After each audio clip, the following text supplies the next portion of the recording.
Hey there, I'm RadioJesus, and this is my first Doki Literature Club playthrough. If you enjoy, make sure to watch the other parts, and don't forget to check the description for links to my Twitter and Instagram, as well as my Twitch page. I stream a variety of games there often, including this raw and unedited playthrough. Enjoy.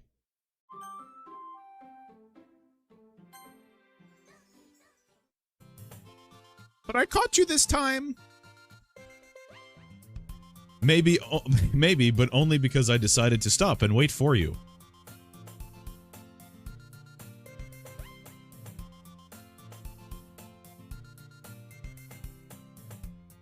Hey, you say that like you were thinking about ignoring me. That's mean, Brent.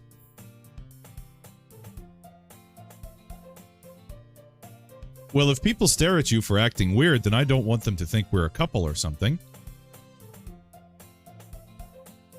Fine. But you did wait for me after all. I guess you don't have it in you to be mean even if you want to. Whatever you say, Sayori.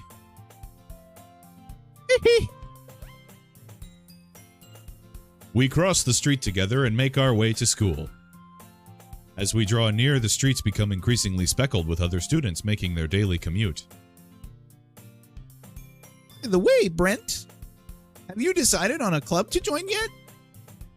A club? I told you already. I'm really not interested in joining any clubs. I haven't been looking either. That's not true. You told me you would join a club this year. Did I? I'm sure it's possible that I did. I'm sure it's possible that I did in one of our many conversations, where I dismissively go along with whatever she's going on about. Sayori likes to worry a little too much about me when I'm perfectly content just getting by on the average while spending my free time on games and anime. Don't we all? Uh-huh. I was talking about how I'm worried that you won't learn how to socialize or have any skills before college. Your happiness is really important to me, you know. I know you're happy now, but I die at the thought of you becoming a NEET in a few years because you're not used to the real world. You trust me, right? Don't make me keep worrying about you. All right. I'll look at a few clubs if it makes you happy. No promises, though. Will you at least promise me you'll try a little? Yeah, I guess I'll promise you that. Yay! Why do I let myself get lectured by such a carefree girl? More than that, I'm surprised I even let myself relent to her. I guess seeing her worry so much about me makes me want to ease her mind at least a little bit, even if she does exaggerate everything inside of her head. The school day is as ordinary as ever, and it's over before I know it. After I pack up my things, I stare blankly at the wall, looking for an ounce of motivation. Clubs. Sayori wants me to check out some clubs. I guess I have no choice but to start with the anime club. Hello? Sayori? Sayori must have come into the classroom while I was spacing out. I look around and realize I am the only one left in the classroom. I thought I'd catch you coming out of the classroom, but I saw you just sitting here and spacing out, so I came in. Honestly, you're even worse than me sometimes. I'm impressed. You don't need to wait up for me if it's going to make you late for your own club. Well, I thought you might need some encouragement, so I thought, you know. Know what? Well, that you could come to my club. Sayori. Yeah? There is no way I'm going to your club. Meanie. Sayori is vice president of the literature club. Not that I was ever aware that she had any interest in literature. In fact, I'm 99% sure she only did it because she thought it would be a fun to help start a new club. Since she was the first one to show interest after the one who proposed the club, she inherited the title Vice President. That said, my interest in literature is guaranteed to be even less. Yeah, I'm going to the anime club. Come on, please. Why do you care so much anyway? Well, I kind of told the club yesterday I would bring in a new member. And Natsuki made cupcakes and everything. Don't make promises you can't keep. I can't tell if Sayori is really that much of an airhead or if she's so cunning as to have all of this planned out. I let out a long sigh. Fine, I'll stop by for a cupcake, okay? Yes, let's go!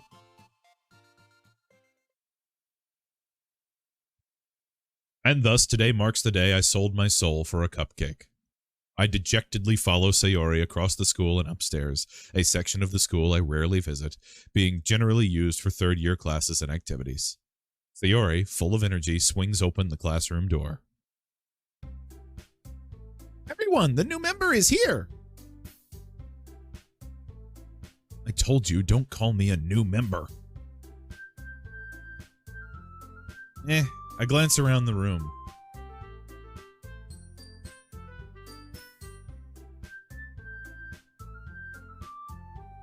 Welcome to the Literature Club. It is a pleasure meeting you.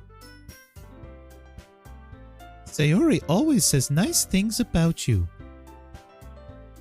Seriously? You brought a boy? Way to kill the atmosphere.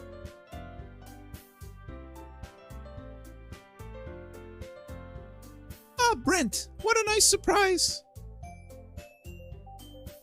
Welcome to the club.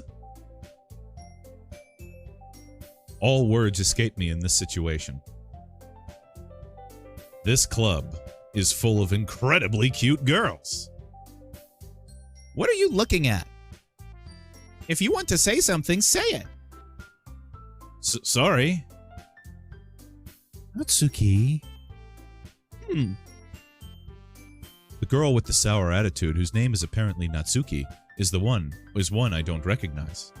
Her small figure makes me think she's probably a first year. She is also the one who made cupcakes, according to Sayori. You can just ignore her when she gets moody. Sayori says that quietly into my ear and then turns back to the other girls. Anyway, this is Natsuki, always full of energy.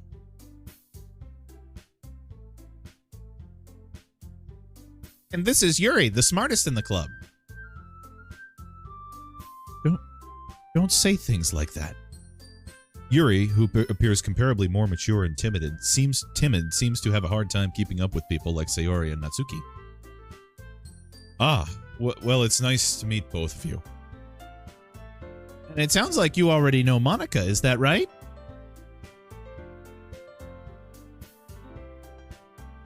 That's right.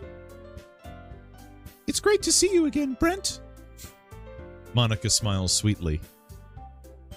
We do know each other. Well, we rarely talked, but we were in the same class last year. Monica was probably the most popular girl in the class. Smart, beautiful, athletic. Basically, completely out of my league. So having her smile at me so genuinely feels a little... You too, Monica. Come sit down, Brent. We made room for you at the table, so you can sit next to me or Monica. Get the cupcakes. Hey, I made them. I'll get them. Sorry, I got a little too excited. Then how about I make some tea as well?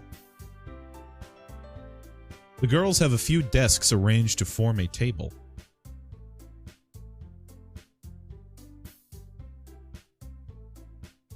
As Sayori mentioned, it's been widened so that there is one space next to Monica and one space next to Sayori. Natsuki and Yuri walk over to the corner of the room where Natsuki grabs a wrapped tray and Yuri opens the closet. Still feeling awkward, I take a seat next to Sayori. Natsuki proudly marches back to the table, tray in hand. Okay, are you ready? Ta-da! Ooh! Natsuki lifts the foil off the tray to reveal a dozen white, fluffy cupcakes decorated to look like little cats. The whiskers are drawn with icing and little pieces of chocolate were used to make the ears. So cute. I had no idea you were so good at baking, Natsuki. Well, you know. Just hurry and take one. Sayori grabs one first, then Monica. I follow. It's delicious. Sayori talks with her mouth full and has already managed to get icing on her face. I turn the cupcake around in my fingers, looking for the best angle to take a bite. Natsuki is quiet. I can't help notice her sneaking glances in my direction.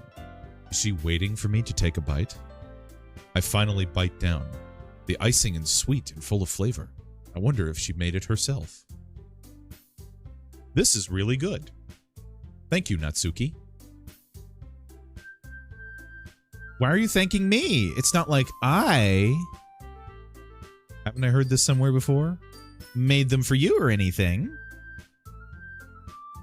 I thought you technically did. Sayori said. Well, maybe. But not for you. No, you, dummy. All right. I give up on Natsuki's weird logic and dismiss the conversation. Yuri returns to the table carrying a tea set.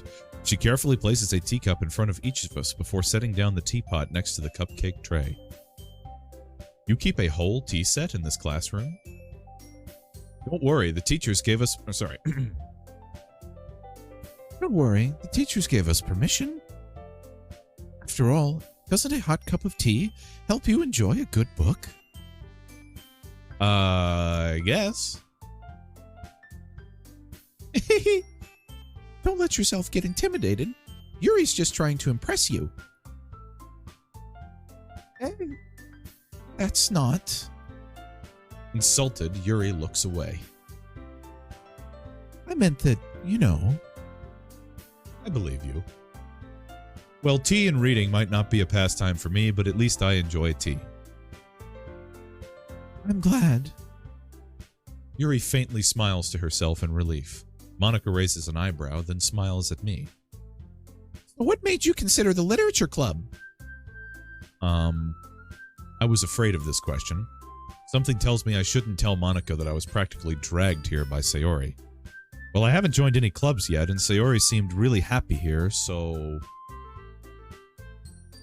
That's okay. Don't be embarrassed.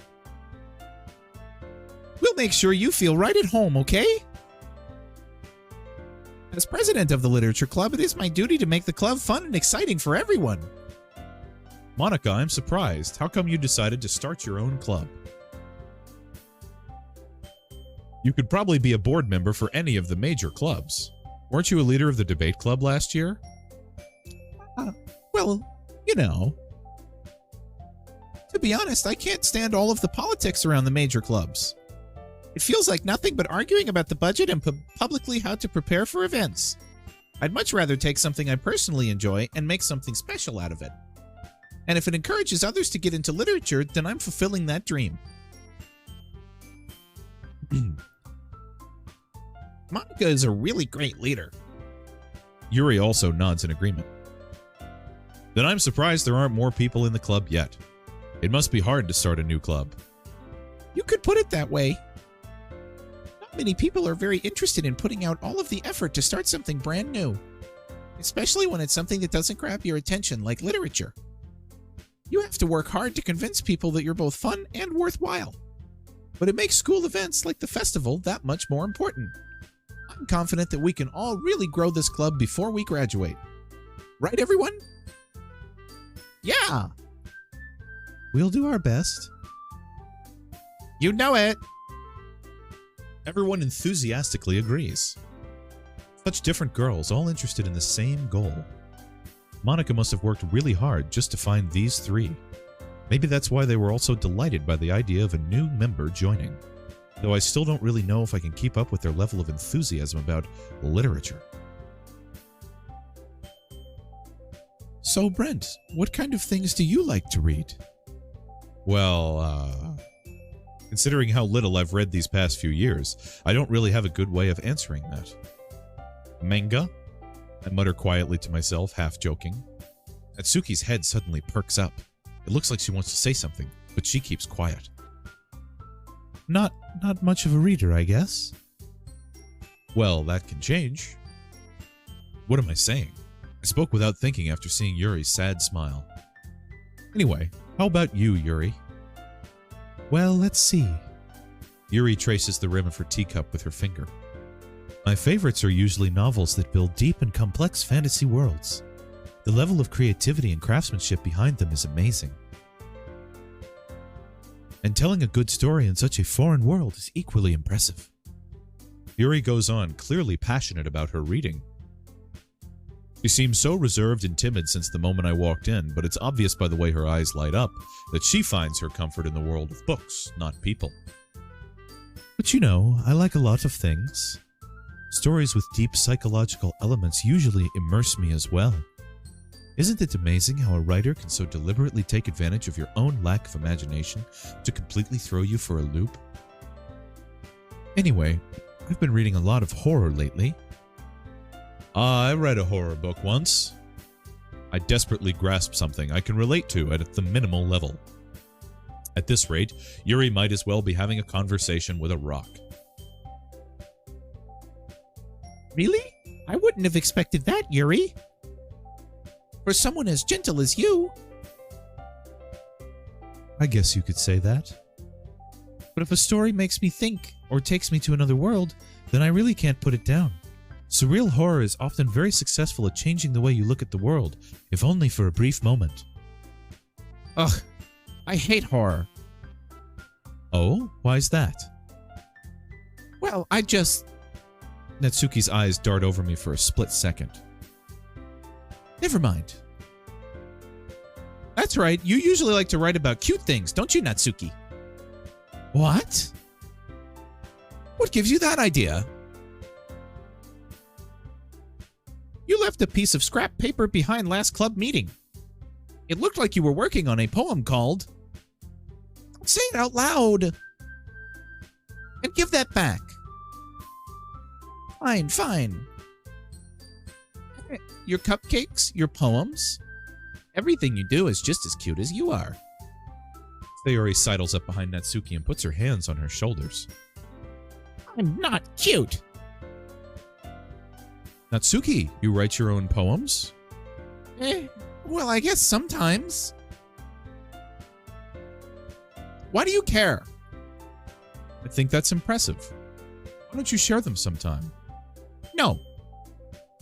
Natsuki averts her eyes. You wouldn't like them. Ah, not a very confident writer yet. I understand how Natsuki feels. Bearing that level of writing takes more than just confidence. The truest form of writing is writing to oneself. You must be willing to open up to your readers, exposing your vulnerabilities, and even showing the deepest reaches of your heart. Do you have writing experience too, Yuri? Maybe if you share some of your work, you can set an example and help Natsuki feel comfortable enough to share hers. I guess it's the same for Yuri. I wanted to read everyone's poems. We all sit in silence for a moment. Okay.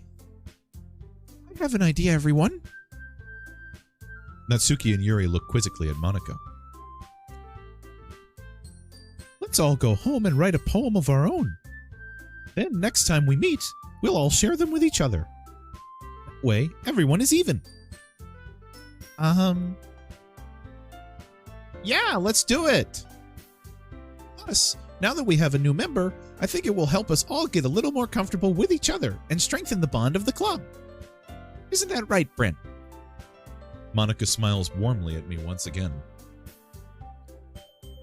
Hold on, there's still one problem. What's that? And now that we're back to the original topic of me joining the club, I bluntly come forth with what's been on my mind the entire time. I never said I would join this club. Sayori may have convinced me to stop by, but I had never made any decision. I still have other clubs to look at, and, I lose my train of thought. All four girls stare back at me with dejected eyes. But... I'm sorry, I thought... Brent. You all... I'm defenseless against these girls. How am I supposed to make a clear-headed decision when it's like this? That is, if writing poems is the price I need to pay in order to spend every day with these beautiful girls. Right. Okay, I've decided then. I'll join the literature club. One by one, the girls' eyes light up. Yes, I'm so happy. Sayori wraps her arms around me, jumping up and down. Hey, you really did scare me for a moment. If you really just came for the cupcakes, I would be super pissed. That makes it official. Welcome to the literature club. Ah, thanks, I guess. Okay, everyone. I think with that, we can officially end today's meeting on a good note. Everyone remember tonight's assignment? Write a poem to bring to the next meeting so we can all share. Monica looks over at me once more. Brent, I look forward to seeing how you express yourself. Yeah. Can I really impress the class star Monica with my mediocre writing skills? I already feel the anxiety welling up inside of me. Meanwhile, the girls continue to chit-chat as Yuri and Natsuki clean up their food.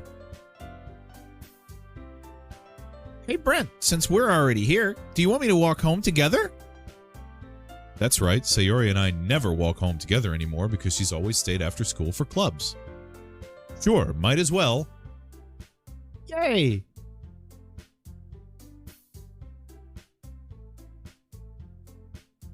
With that, the two of us depart the club room and make our way home. The whole way, my mind wanders back and forth between the four girls. Sayori, Natsuki, Yuri, and of course, Monica.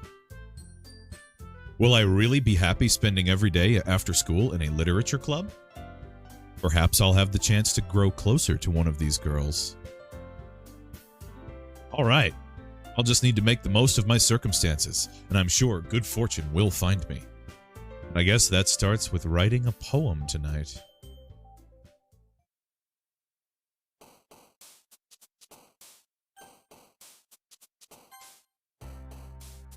Hold on, let's make sure we do this. There. All right. How are you guys enjoying it so far? How are you guys enjoying it so far? Oh, what's going on, Casey Bones? How you doing? How you doing? This I know nothing about the game, and this is my first playthrough. I hope you're doing well. I hope you guys are enjoying it here. This is great. I saw those comments where you're telling me that I'm doing the voices well, so I appreciate that.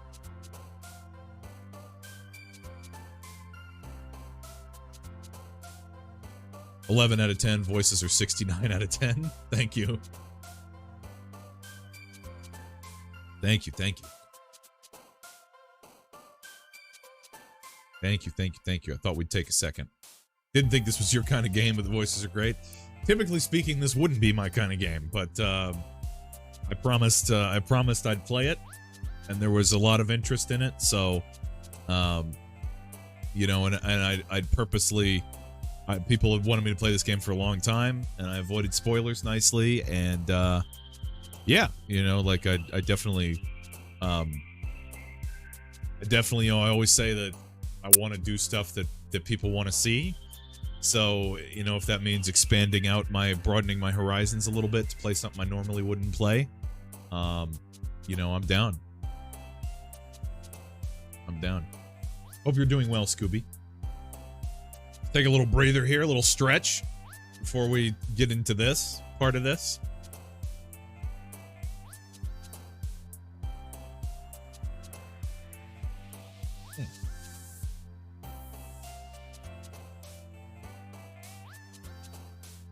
Oh. Lurgan tonight? Hey, sounds good. Choose your words carefully. Okay. Determines who you go after. Right. I think I can take a guess at what we're doing here.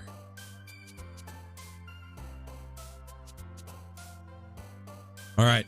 Okay. Let's continue. Nah, pick climax. Let's see here.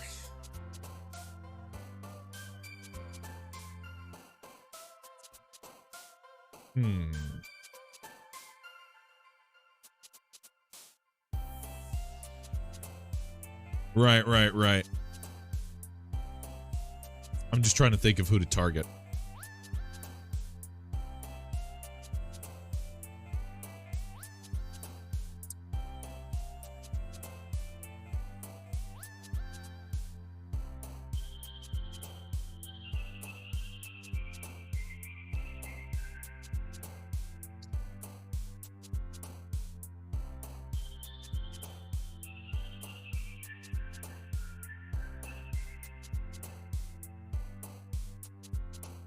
If I'm targeting purple hair, Yuri, I'm thinking intellectual is a word that she's gonna like. She's not gonna like loud, dance, explode. Maybe breathe.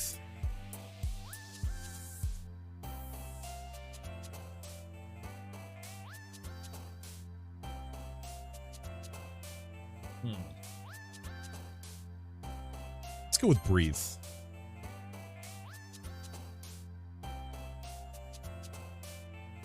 Journey.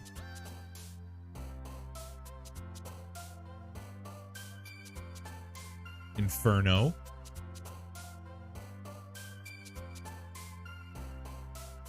Fear. Depression.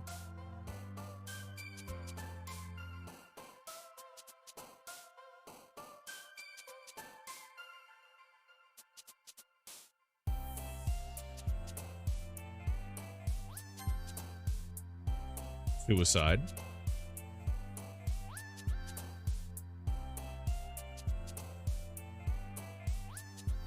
Agonizing. Sensation.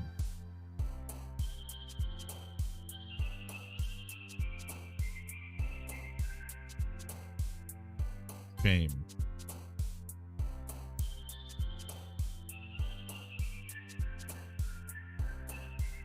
Alone.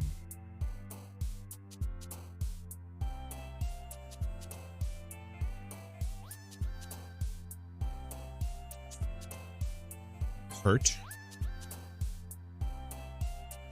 Philosophy. Tragedy. Tears. Disarray.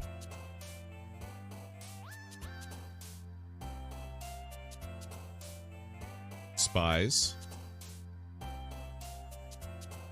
Incongruent, because that word doesn't get used enough. Unrequited, another good one.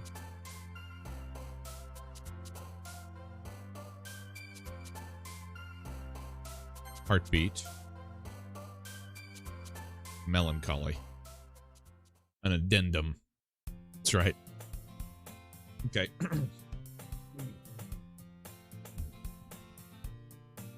Again, Brent. Glad to see you didn't run away on us.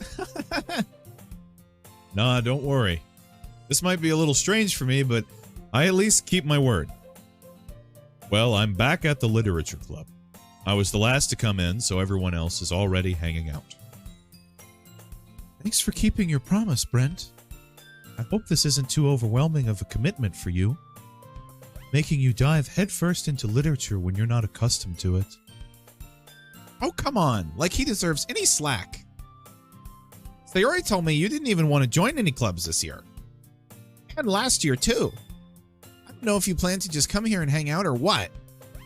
But if you don't take us seriously, then you won't see the end of it. Natsuki, you certainly have a big mouth for someone who keeps her manga collection in the club room.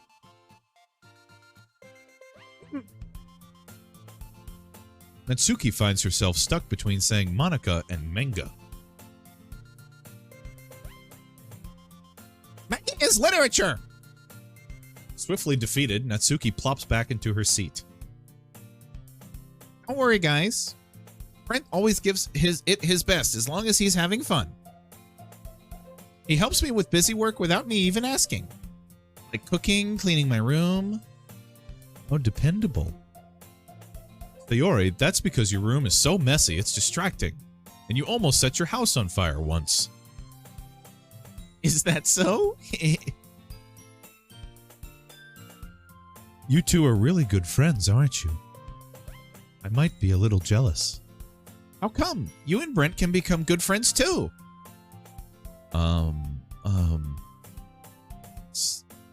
Sayori.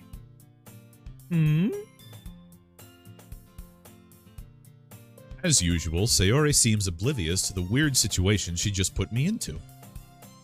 Oh, Yuri even brought you something today, you know? Wait, Sayori. Eh? Me? Not really. Don't be shy. It's really nothing. What is it? Never mind.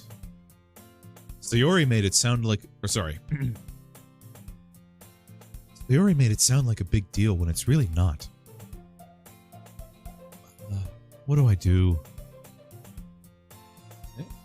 I'm sorry, Yuri. I wasn't thinking.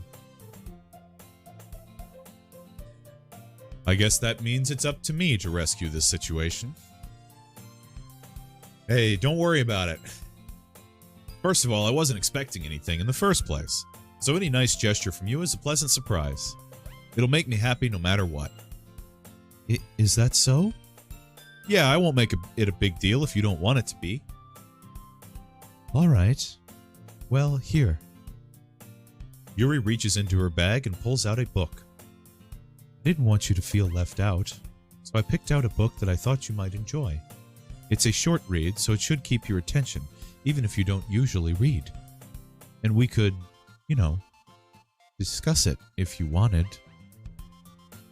This is... How is this girl accidentally being so cute? She even picked out a book she thinks I'll like, despite me not reading much. Yuri, thank you. I'll definitely read this. I enthusiastically take the book. Phew. Well, you can read it at your own pace. I look forward to hearing what you think. Now that everyone's settled in, I expected Monica to kick off some scheduled activities for the club. But that doesn't seem to be the case. Sayori and Monica are having a cheery conversation in the corner. Yuri's face is already buried in a book. I can't help but notice her intense expression, like she was waiting for this chance. Meanwhile, Natsuki is rummaging around in the closet. I'm really curious to talk to Yuri a little bit more, but at the same time I would feel bad for distracting her from reading. Catch a glimpse of the cover of her book. It looks like the same book she lent to me. More than that, she seems to be on the first few pages. Ah. Crap. I think she noticed me looking at her. She sneaks another glance at me and our eyes meet for a split second. But that only makes her hide her face deeper in her book. Sorry, I was just spacing out. I mutter this, sensing I made her uncomfortable. Oh. It's fine. If I was focused, then I probably wouldn't have noticed in the first place. But I'm just rereading a bit of this, so... That's the book you... That's the book you gave me, right? Mm-hmm. I wanted to reread some of it. Not for any particular reason. Just curious, but how come you have 2 copies of the same book? Well, when I stopped at the bookstore yesterday...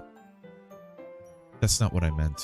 I mean, I just happened to buy 2 of them. Ah, I see. There's something fairly obvious here that Yuri isn't telling me, but I decide to let it go. I'll definitely start reading it soon. I'm glad to hear. Once it starts to pick up, you might have a hard time putting it down. It's a very engaging and relatable story. Is that so? What's it about, anyway? Well, Yuri closes the book and scans her eyes over the back. The book is titled Portrait of Markov. There's an ominous-looking eye symbol on the front cover. All right. I just wanted to make sure I don't accidentally give anything away. Basically, it's about this girl in high school who moves in with her long-lost younger sister. But as soon as she does so, her life gets really strange. She gets targeted by these people who escaped from a human experiment prison. And while her life is in danger, she needs to desperately choose who to trust. No matter what she does, she ends up destroying most of her relationship, and her life starts to fall apart. That's kind of dark, isn't it? Yuri made it sound like it was going to be a nice story, so the dark turn came from nowhere. Yuri gently giggles all of a sudden. Are you not a fan of that sort of thing, Brent? No, it's not that. I mean, I can definitely enjoy these kinds of stories, so don't worry. I hope so. Yeah, I totally forgot that Yuri is into those things. She's so shy and reclusive on the outside, but her mind seems to be completely different. It's just that those kind of stories, they challenge you to look at life from a strange new perspective.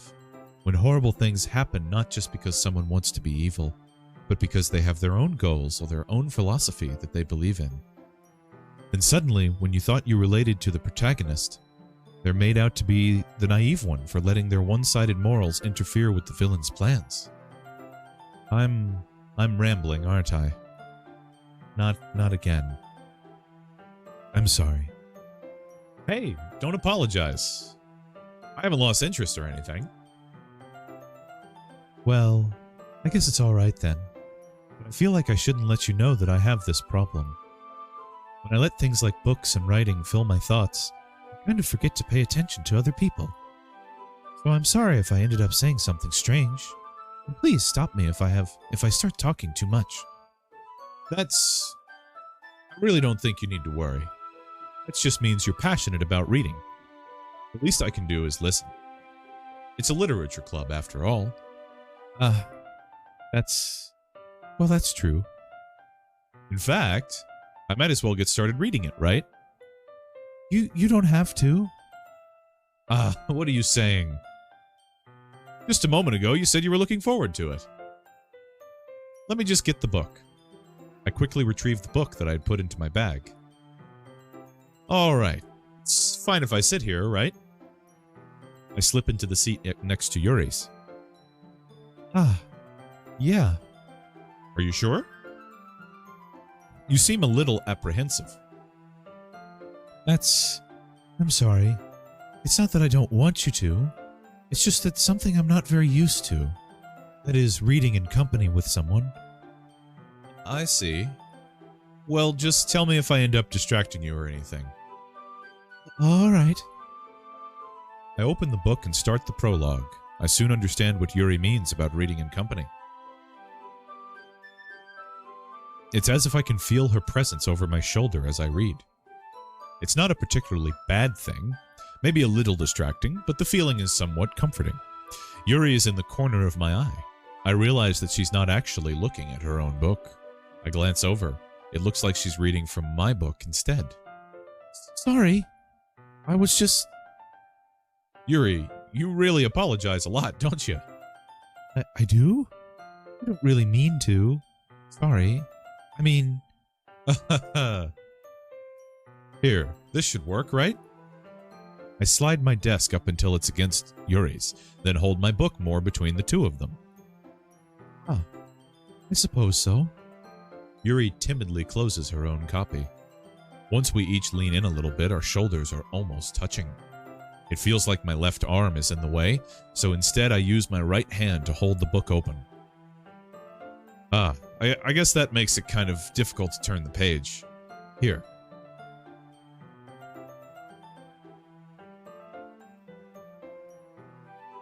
Yuri takes her left arm and holds the left side of the book between her thumb and forefinger. I do the same with my right arm on the right side of the book. That way, I turn a page and Yuri slides it under her thumb after it flips to her side. But in holding it like this, we're huddled even closer together than before. It's actually kind of distracting me. It's as if I can feel the warmth of Yuri's face as she's in the corner of my vision. Are you ready? Eh?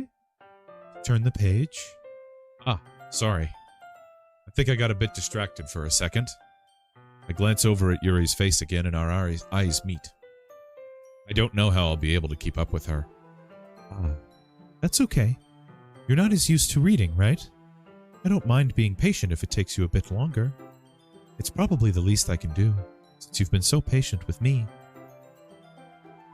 Yeah, thanks. We continue reading. Yuri no longer asks me if I'm ready to turn the page.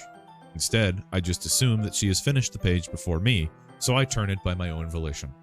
We continue the first chapter in silence. Even so, turning each page almost feels like an intimate exchange. My thumb gently letting go of the page, letting it flutter over to her as she catches it under her own thumb. Hey Yuri, this might be a silly thought, but the main character kind of reminds me of you a little bit. You think so? How does she? Well, I guess she's more blunt in a lot of ways, but she also second guesses all of the things that she says and does, like she's afraid she'll do something wrong. It's not like I can see into your head or anything, but they're kind of reminiscent of some of your mannerisms. I see. Yuri remains silent for a moment. But Brent, that's probably a terrible thing to have in common with her. Ugh, that's so embarrassing that you think that. Wait, I didn't mean it in a bad way or anything. Sorry, I really didn't know if you were self-conscious about that sort of thing. I guess I more meant that it's kind of cute. Huh? What are you saying all of a sudden? Okay, everyone. I think it's about time we share today's poems with each other. We might not have enough time if we wait too long. Yuri exhales, spared from finishing her thought. Is that all right, Yuri? You look kind of down. I'm sorry if you haven't been looking forward to this. It's fine. Yuri releases her hand from the book, causing it to close on top of my thumb. Alright. I guess I'll do some more reading tonight. Or would you prefer that I only read it with you? I guess I don't have too much of a preference either way. In that case, I'll read a little bit more tonight. It'll be more fun to read with you after it picks up a bit, you know? That's good reasoning. In that case, feel free to finish the first 2 chapters in your own time. Alright. I stand up, I make a mental note of where I left off in the book, then slip it back into my bag. By the way, you did remember to write a poem last night. Yeah? My relaxation ends. I can't believe I agreed to do something so embarrassing. I couldn't really find much inspiration, since I've never really done this before. You and me both, pal.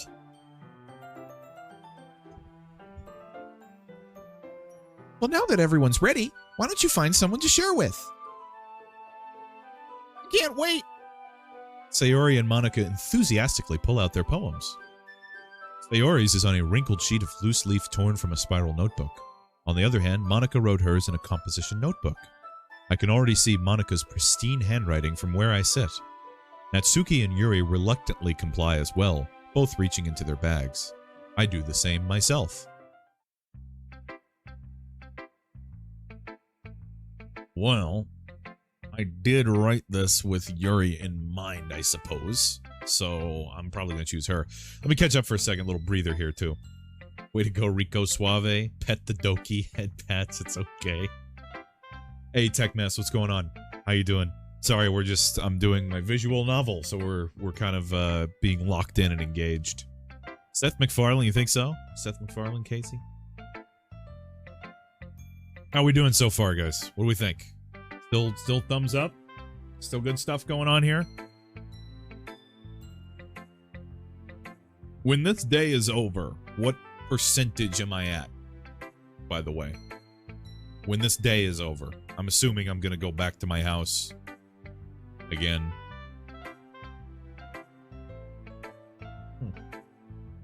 Why'd you pick Yuri? Thought that the writing the poem would be easiest. Like 25%? Alright, cool. Thought it would be easiest to appeal to, perhaps. She's mysterious and shy. I like shy girls in real life. I don't know.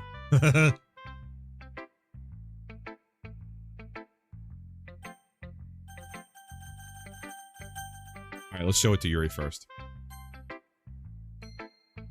Yuri seems to be the most experienced, so I should start with her.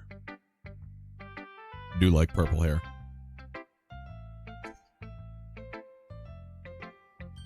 I can trust her opinion, to be fair. As Yuri reads the poem, I notice her eyes lighten. Exceptional. What was that? Did I say that out loud? Yuri first covers her mouth, but then ends up covering her whole face. He's going to hate me. You really didn't do anything wrong, Yuri. That's... I guess you're right. What am I getting so nervous for? Yuri takes a breath. So, what kind of writing experience do you have? Your use of imagery and metaphors indicates you've written a lot of poetry before. Really? Wow, that's a huge compliment coming from you. This is actually my first time, really. Huh? Yuri stares at me blankly, then looks at my poem again. Well, I know that. I just meant, Yuri trails off, unable to find an excuse. She traces her finger along the words in the poem, as if breaking it down more thoroughly. Yeah. Okay. This is the reason I was able to tell.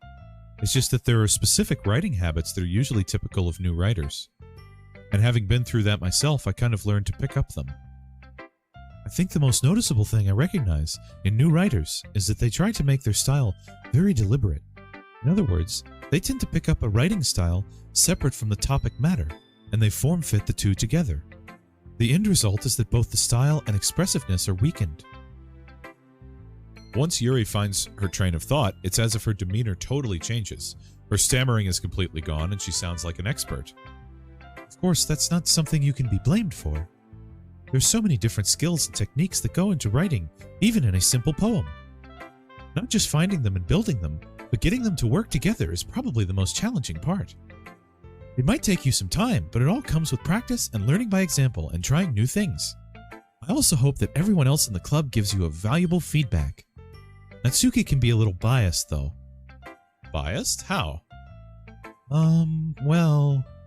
Never mind. I shouldn't be talking about people like that. Sorry. It's fine. I'm not sure if Yuri is apologizing to herself, to me, or to Natsuki. Do you mind if I read your poem now? Please do. I'd love to share my thought process behind it. Yuri smiles dreamily, as if that's a rare opportunity for her. Which itself is kind of funny. After all, isn't this supposed to be a literature club? Ghost under the light. The tendrils of my hair illuminate between the amber glow. Bathing. It must be this one.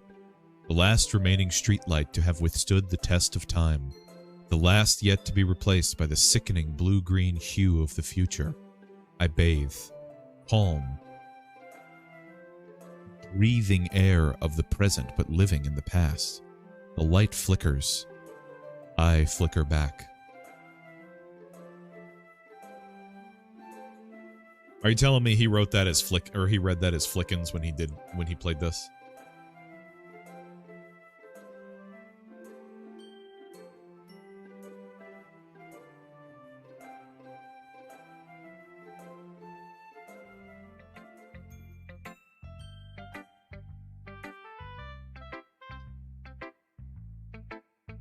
I'm sorry I have such terrible handwriting. What? Wasn't thinking that at all. But it took you a long time to read. Ah, well, I just don't read script very often. I actually think your handwriting is pretty. Eh? That's a relief. Also, I liked the poem. Even though it's short, it was really descriptive. It wasn't too short? I usually write longer poems. Not at all. I'm really glad you liked it. I'll be honest, since it's our first time sharing, I wanted to write something a little more mild. Something easy to digest, I suppose. Are you into ghosts, Yuri? Huh? Actually, the story isn't about a ghost at all, Brent. Really? Must have totally missed the point. Well, I suppose you did only glance over it after all. But remember that poets often express their own thoughts, feelings, and experiences in their work. They usually do more than tell a simple story or paint a picture. In this case, perhaps the subject of the poem is only being symbolically compared to a ghost. Lingering in her last remaining place of comfort, unable to let go of the past, and soon to be left with nothing. That's a lot more solemn, putting it that way. I hadn't even thought of that. That's impressive. Huh? It's nothing, really. Yours was impressive too, so... Nah. If anything, I could probably learn a thing or two from you. You think so? Yeah, of course. You know, I was really nervous about doing all of this, but in the end I enjoyed it. I'm going to keep doing my best for you, Brent. Ah, me too. All right.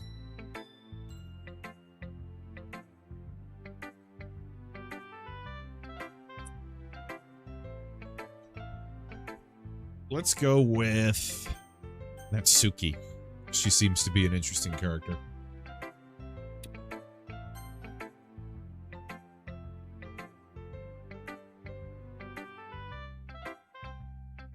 Brent, if you're not going to take this club seriously, then go home. What? Harsh? What? You expect me to believe that you actually put effort into this? Do you think I'm stupid? I'm not a writer. Maybe it's not very good, but yeah, I did put in effort. We all start somewhere, right?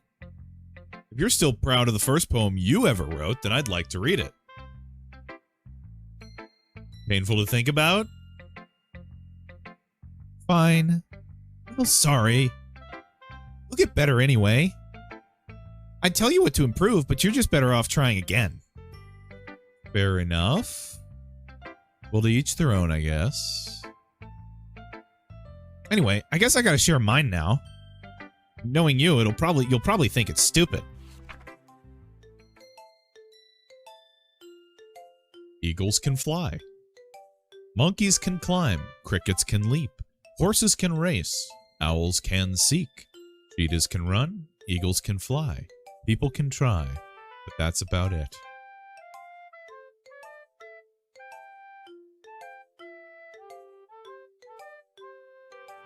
You're right, Natsuki. I think that was stupid, actually. That sucked. I'm gonna keep it a bean with you. That was bad.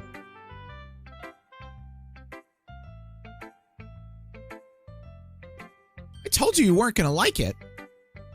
I like it. What? Just be honest. I am. Why are you so convinced that I wouldn't like it? Well, because everyone in high school thinks that writing has to all be sophisticated and stuff.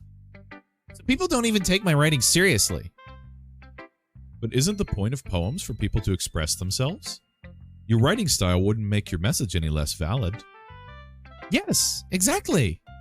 I like when it's easy to read, but it hits you hard. Like in this poem. Seeing everyone around you do great things can be really disheartening.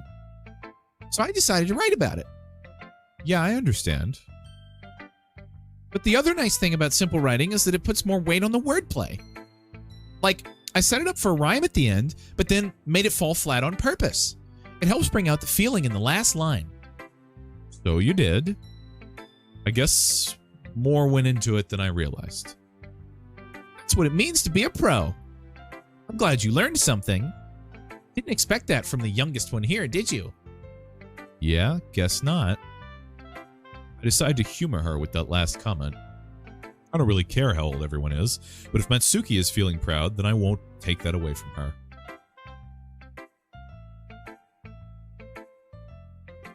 Yeesh.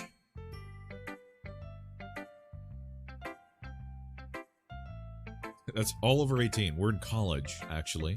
Smile.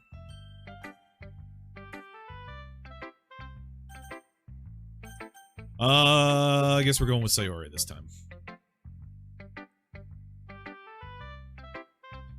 A good poem, Brent. Are you sure it's your first time?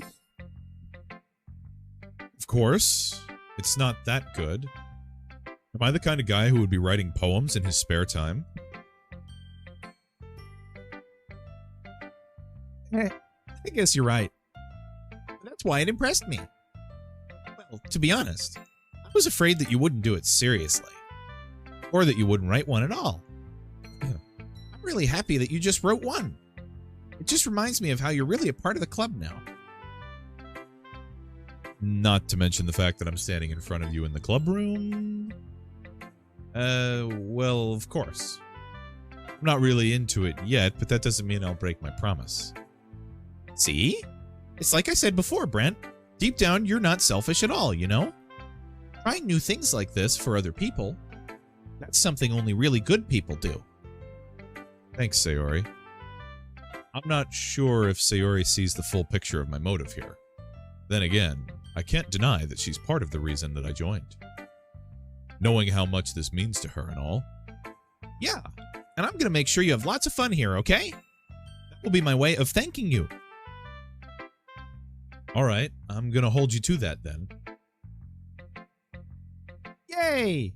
Now you'll read my poem too, right? Don't worry, I'm really bad at this. We'll see about that. Dear sunshine, the way you glow through my blinds in the morning, it makes me feel like you missed me, kissing my forehead to help me out of bed, making me rub the sleepy from my eyes. Are you asking me to come out and play?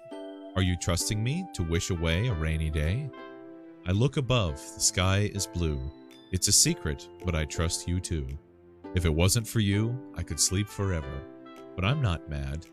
I want breakfast.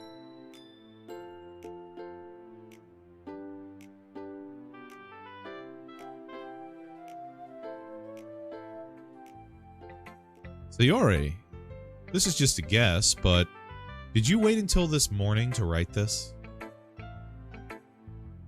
No, just a little bit. You can't answer just a little bit to a yes or no question.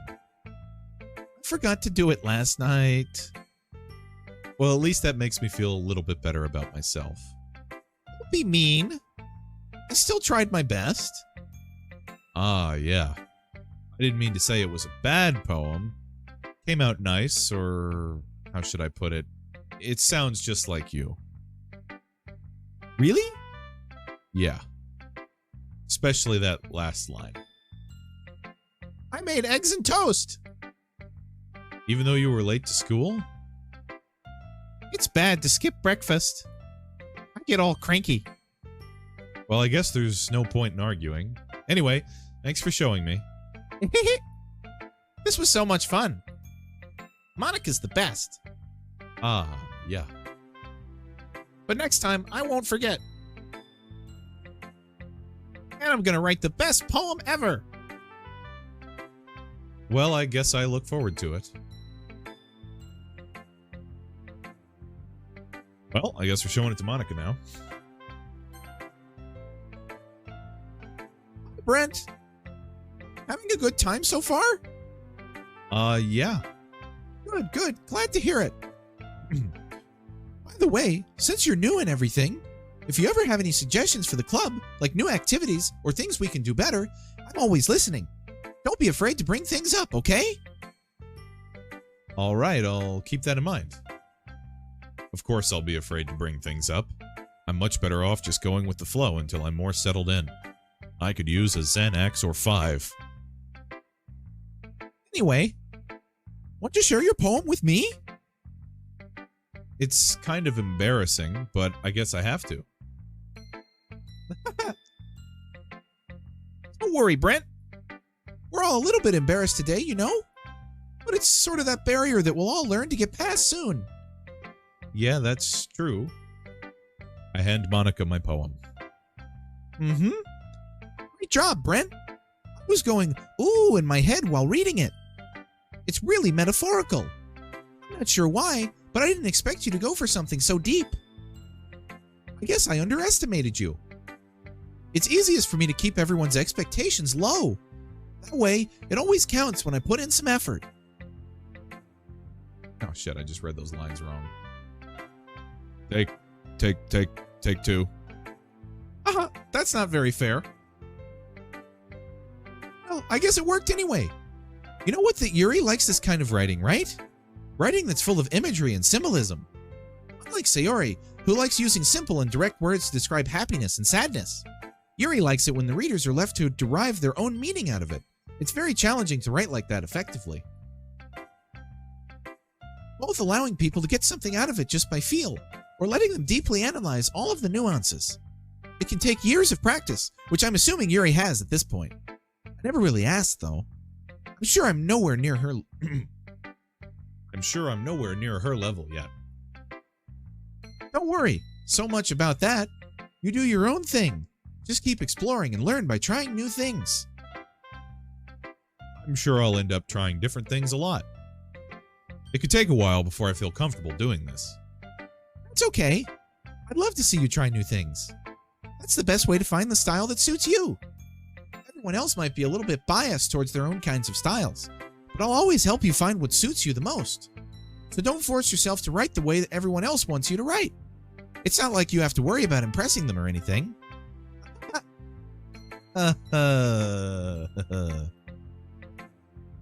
Anyway, do you want to read my poem now? Don't worry, I'm not very good.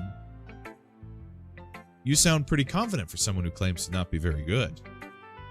Well, that's because I have to sound confident. That doesn't mean I always feel that way, you know? I see. Well, let's read it then. Hole in wall. It couldn't have been me.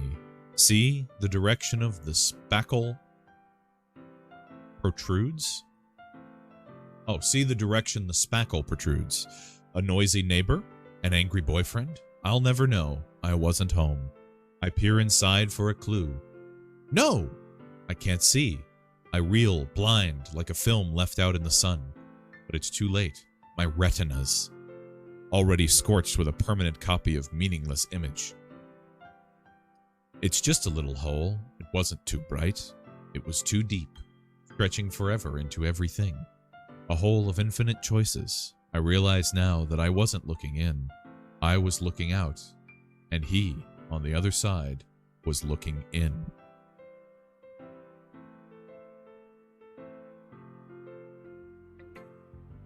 So what do you think? It's very freeform, if that's what you call it. Sorry, I'm not really the right person to ask for feedback. It's okay. Yeah, that kind of style has gotten pretty popular nowadays.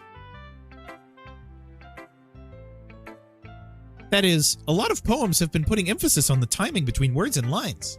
When performed out loud, it can be really powerful. What was the inspiration behind this one?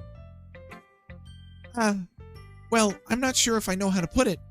I guess you could say that I had some kind of epiphany recently. It's been influencing my poems a bit. An epiphany? Yeah, something like that. I'm kind of nervous to talk about deep stuff like that because it's coming on strongly. Maybe after everyone is better friends with each other. Anyway, here's Monica's writing tip of the day. Sometimes when you're writing a poem or a story, your brain gets too fixated on a specific point.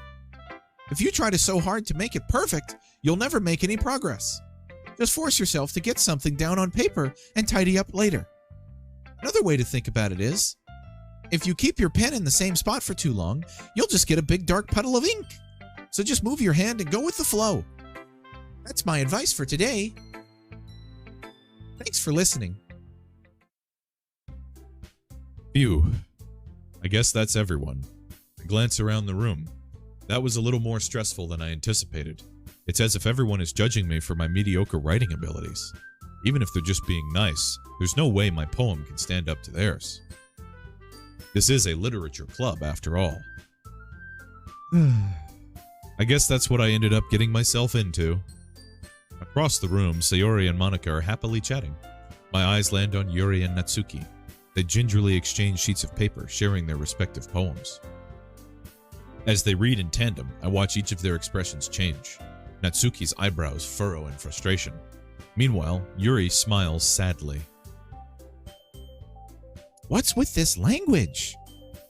Huh? Did you say something? Oh, it's nothing. Natsuki dismissively returns to the poem to the desk with one hand. I guess you could say it's fancy.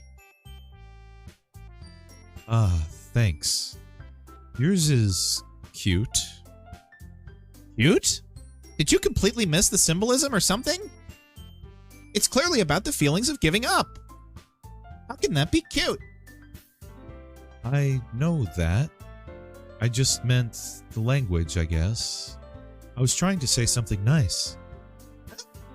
You mean you have to try that hard to come up with something nice to say? Thanks, but it didn't really come out nice at all.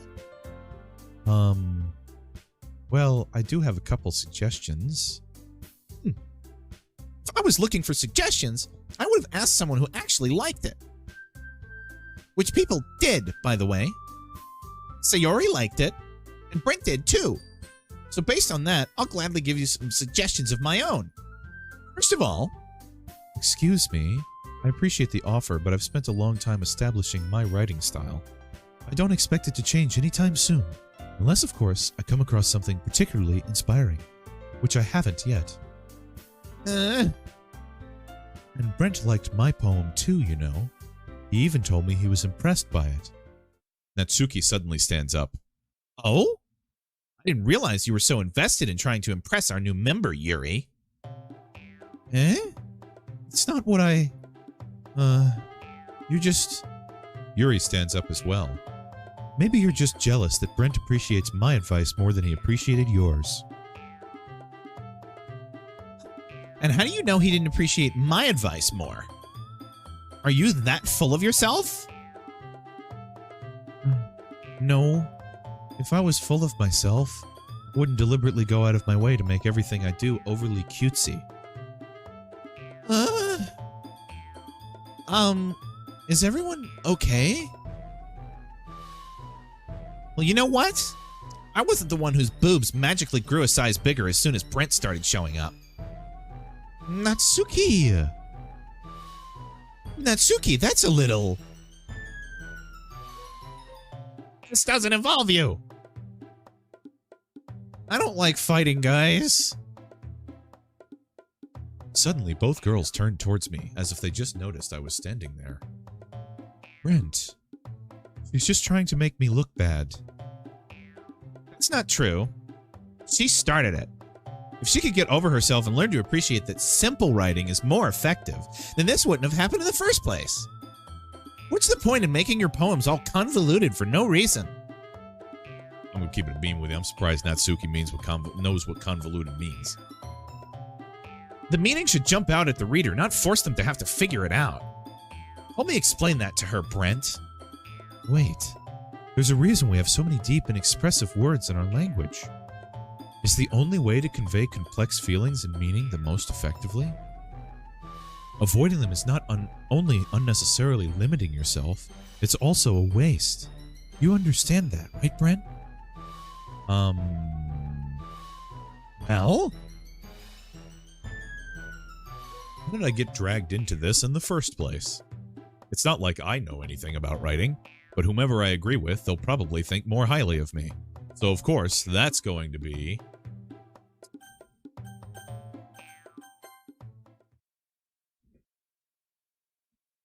Natsuki, you're right that I liked your poem.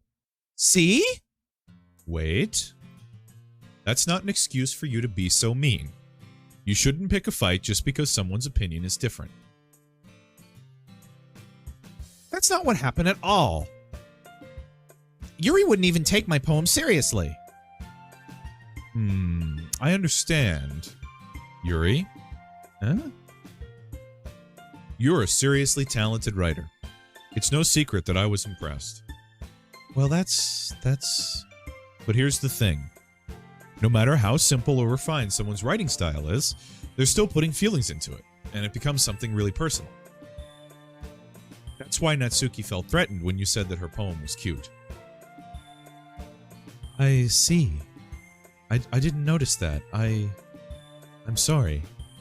But Natsuki, you took it way too far. Yuri means well, and you could have just told her how you felt. Then this wouldn't have happened in the first place. Are you kidding? That's exactly what I did. It was her that... Natsuki, I think that's enough. You both said some things that you didn't mean. Yuri apologized. Don't you think you should too? Natsuki clenches her fists. In the end, nobody has taken her side. She's trapped, at this point being defiant only because she can't handle the pressure. I end up even feeling bad for her. Sometimes when I'm hurt, it helps to take a walk and clear my head.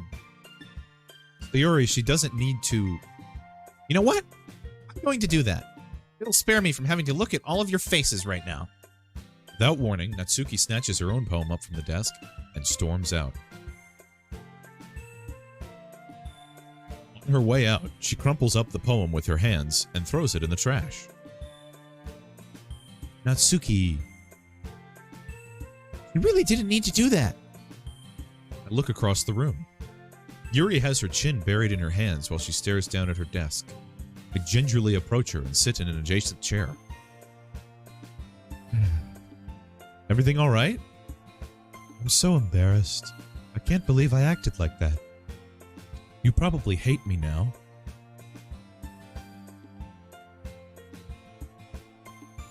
No, Yuri.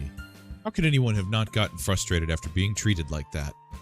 You handled it as well as anyone could. I don't think any less of you. Well, alright. I believe you. Thanks, Brent. You're too kind. I'm thankful to have you a part of this club now. It's nothing. One more thing. That one thing that Natsuki said about, you know, I would never do anything so shameful. So... Huh? What thing did Natsuki say? Well, never mind that. I'm going to go make some tea. Ah, good idea. Make enough for more than one person, okay?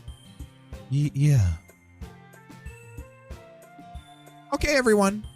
It's just about time for us to leave. How did you all feel about sharing poems? It was a lot of fun. Well, I'd say it was worth it. It was all right. Well, mostly. And how about you? Yeah, I'd say the same. It was a neat thing to talk about with everyone. Awesome. In that case, we'll do the same thing tomorrow. And maybe you learn something from your friends too. So your poems will turn out even better. I think to myself, I did learn a little more about the kinds of poems everyone likes. With any luck, that means I can at least do a better job of impressing those I want to impress. I nod to myself with newfound determination. Brent, ready to walk home? Sure, let's go. Sayori beams at me. It truly has been a while since Sayori and I have spent this much time together. I can't really say I'm not enjoying it either. Sayori, about what happened earlier. Huh? What do you mean? You know, between Yuri and Natsuki. Does that kind of thing happen often? No. That's really the first time I've seen them fight like that. I promise they're both wonderful people. You don't hate them, do you? No, I don't hate them. I just wanted your opinion, that's all. I can see why they'd make good friends with you. Phew. You know, Brent, it's nice that I get to spend time with you in the club. But I think seeing you get along with everyone is what makes me the happiest. And I think that everyone really likes you too. That's... Every day is going to be so much fun.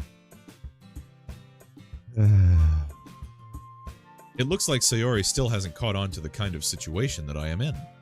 Sure, being friends with everyone is nice, but does it really need to stop there? We'll just have to see what the future holds, Sayori. Pat Sayori on the shoulder. I said that more to myself than to her, but it's easy to use Sayori as an internal monologue sometimes. Okay. Yeah. Let's do this.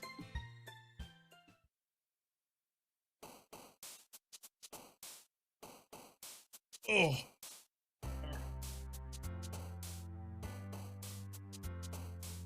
Oh, how we doing, guys? We hanging in there? What's up, Ed? Hey, Tony. No, we're doing it. We're gonna do it. All right, Bear. We're not. It's not Detroit. How you doing, Ed? How's everybody doing? How we hanging in? Whoops.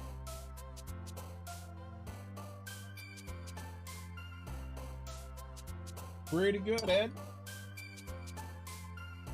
Pretty good. Oh.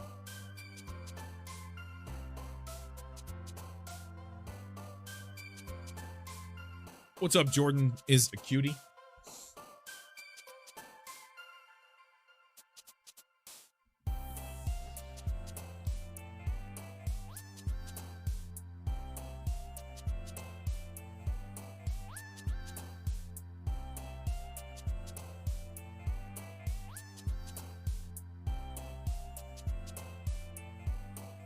I'm gonna get some fruit snacks out for me. There, we'll munch on those. Alright. So we targeted Yuri with the poem last time. I'm wondering if I should focus in on her again. I'm thinking yes.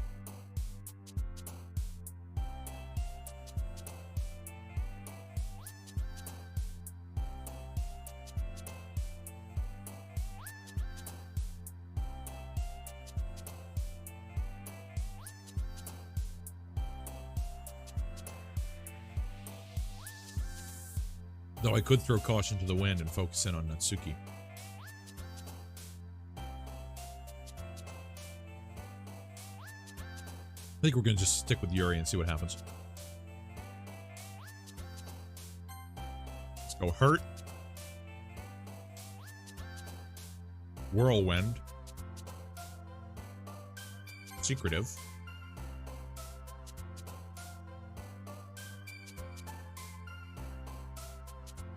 Of it.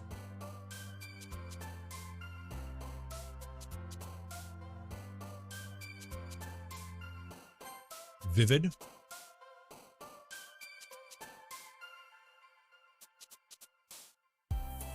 Defeat.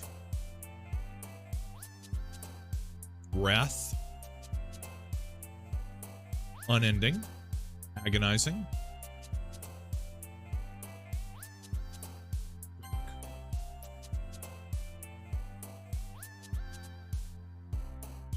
Electricity.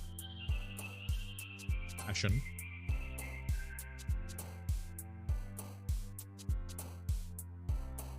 Spinning. Waterfall. Cry.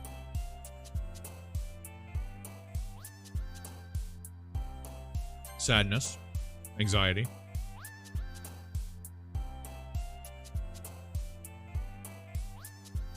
Cheeks.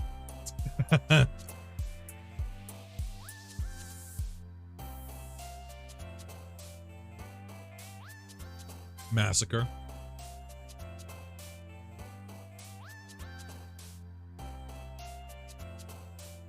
Eternity.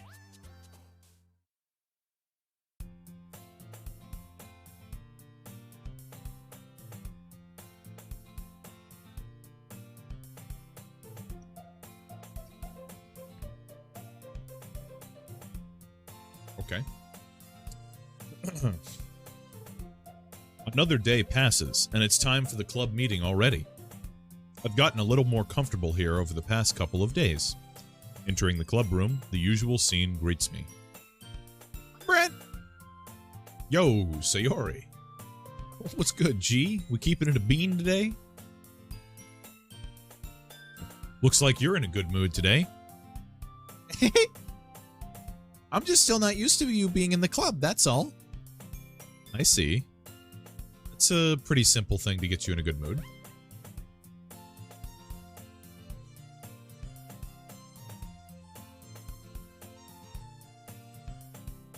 But I guess it's always the simple things with you anyway. Speaking of which, I'm kind of hungry. Will you come with me to buy a snack? No thanks. You asshole, go buy some fucking Pringles with her. Jesus Christ. That's not like you at all. I have my reasons. Why don't we take a look at your purse, Sayori? Eh? Why that all of the sudden? No reason, really. I just wanted to look at it.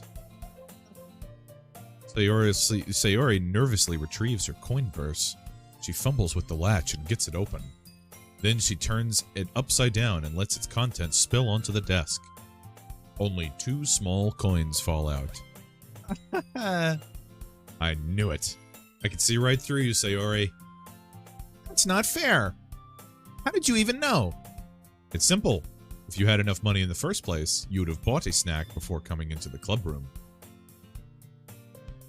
So either you're not hungry and wanted an excuse to take a walk, or you planned to conveniently forget that you spent all of your money so that I would lend you some. But there's one more thing. You're always hungry. And so that only leaves one option. What? I give up. Don't make me feel guilty. If you feel guilty, that means you deserve to feel guilty. Yuri suddenly giggles. Eh? I didn't notice that she was listening in.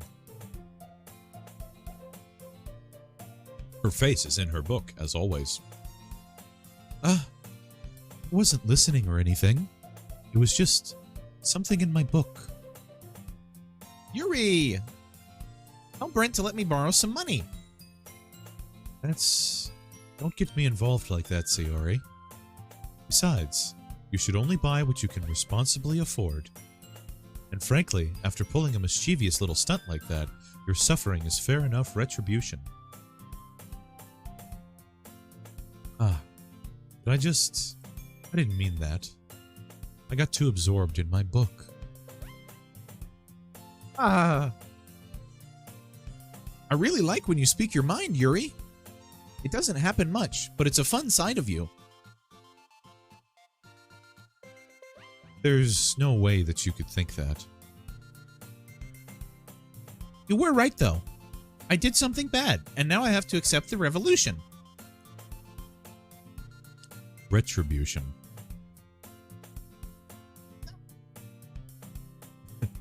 Still, coming from you, Sayori, I guess there's a little devil inside all of us, isn't there? Don't let her fool you. Sayori knows exactly what she's doing.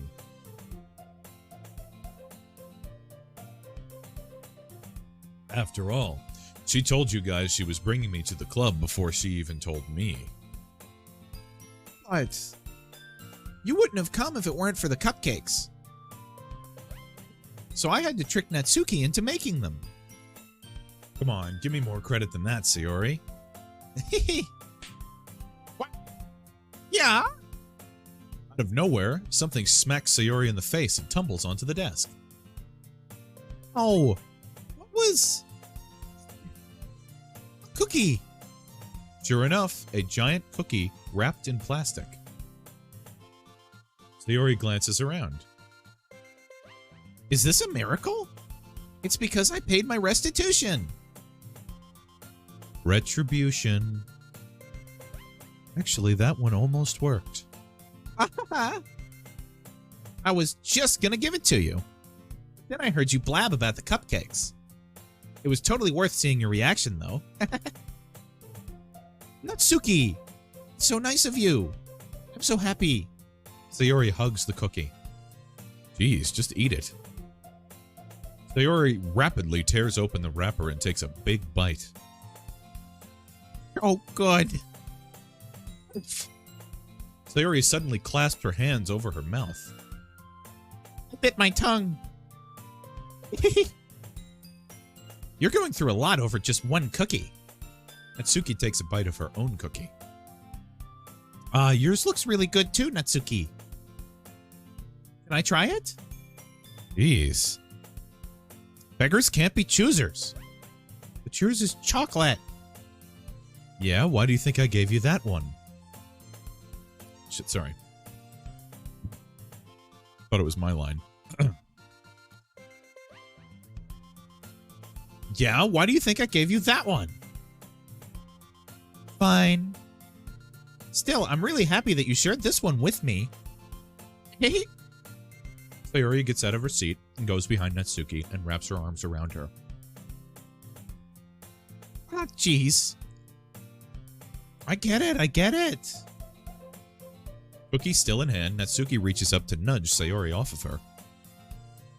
Oh? Sayori suddenly leans down and takes a bite out of Natsuki's cookie. Hey, did you seriously just do that? Uh-huh. Mouth full, Sayori trots away to safety. Yuri and I laugh as well. Jeez, you're such a kid sometimes. Monica, can you tell Sayori... Eh? Natsuki glances around. Monica isn't in the club room. Ugh, where's Monica anyway? Good question. Have any of you heard anything about her being late today? Not me. Yeah, I haven't either. That's a bit unusual. I hope she's okay. I hope she's okay. Of course she's okay. She probably just had something to do today. She's pretty popular after all. Eh? You don't think she has a... Haha, I wouldn't be surprised. It's probably more desirable than all of us combined. That's true. Excuse me? Suddenly, the door swings open. Sorry, I'm super sorry. Ah, there you are. I didn't mean to be late. I hope you guys weren't worried or anything. Eh? Monica chose the club over her boyfriend after all. You're so strong-willed. A boyfriend? What on earth are you talking about? Monica quizzically glances at me. Never mind that. What held you up anyway? Well, my last period today was study hall. To be honest, I kind of just lost track of time. That makes no sense, though. You wouldn't have heard the bell ring, at least. I must not have heard it, since I was practicing piano. Piano? I wasn't aware you played music as well, Monica. I don't really. I just kind of started recently. I've always wanted to learn piano.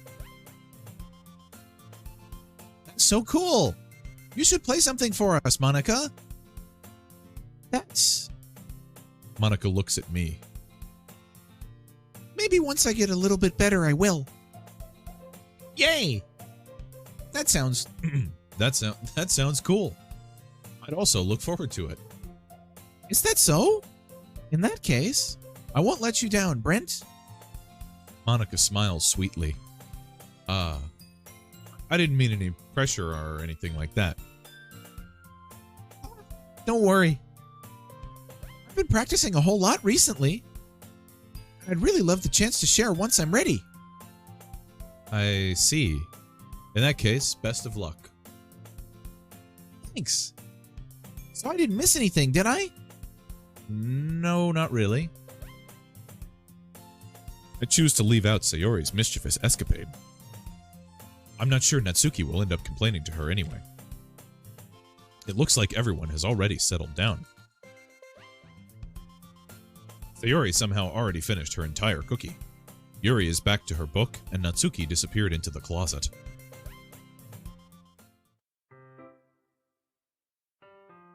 Hey, Yuri.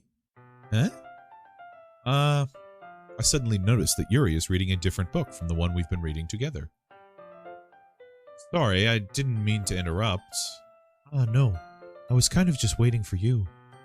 And if that's the case, why don't we go ahead and get started? Yes, let's. Actually, I have a request. Do you mind if I make some tea first? Not at all. Thanks very much. If there's one thing that can make my reading time here any better, it's a nice cup of tea. Not to mention for yourself as well. Yuri stands up and makes her way to the closet. I follow and watch as she retrieves a small water pitcher from the shelf, the kind with a filter inside. Can you hold this for a second? Sure. Yuri hands me the water pitcher and also fetches an electric kettle. I'm going to plug this in at the teacher's desk, and then we'll go get some water. She walks past me and sets the kettle down on the teacher's desk. I simply watch her movements. To my surprise, the way she moves really contrasts her speaking mannerisms. Especially because of her long legs, Yuri appears elegant and methodical. Okay, may I have the water pitcher? Thanks, I'll be right back. I might as well walk with you. Yeah, why not? Shall we go then? Yeah. Where are you off to? Eh? Yuri was going to make some tea, so I suddenly realize how weird it sounds to explain this to Monica. We're just filling the water pitcher. Oh, okay. Sorry, I was just a bit curious. That's kind of a one-person job, isn't it? That's... Monica, please mind your own business for once. Or do you want to tell me there's something wrong with helping involve Brent in club activities? Huh? My mouth gapes. Hey, I suppose there's nothing wrong with that. Then let's go, Brent. Yuri quickly exits the room and I follow. Once in the hallway, she suddenly puts her forehead against the wall. I spoke without thinking. How could I just say something like that? Yuri... Something about the way she said that made me feel so irritated. What's wrong with me? No, Yuri. I think you did the right thing. I wasn't expecting it, but it's also not right for Monica to just judge people like that. Brent, how come even when I do something bad, you're being nice to me? Because nothing that you do is as bad as you make it seem in your head. Nobody's perfect. We have emotions and we can't always hide them away. But you always amplify things in your head. Your mind turns a light rain shower into a hurricane.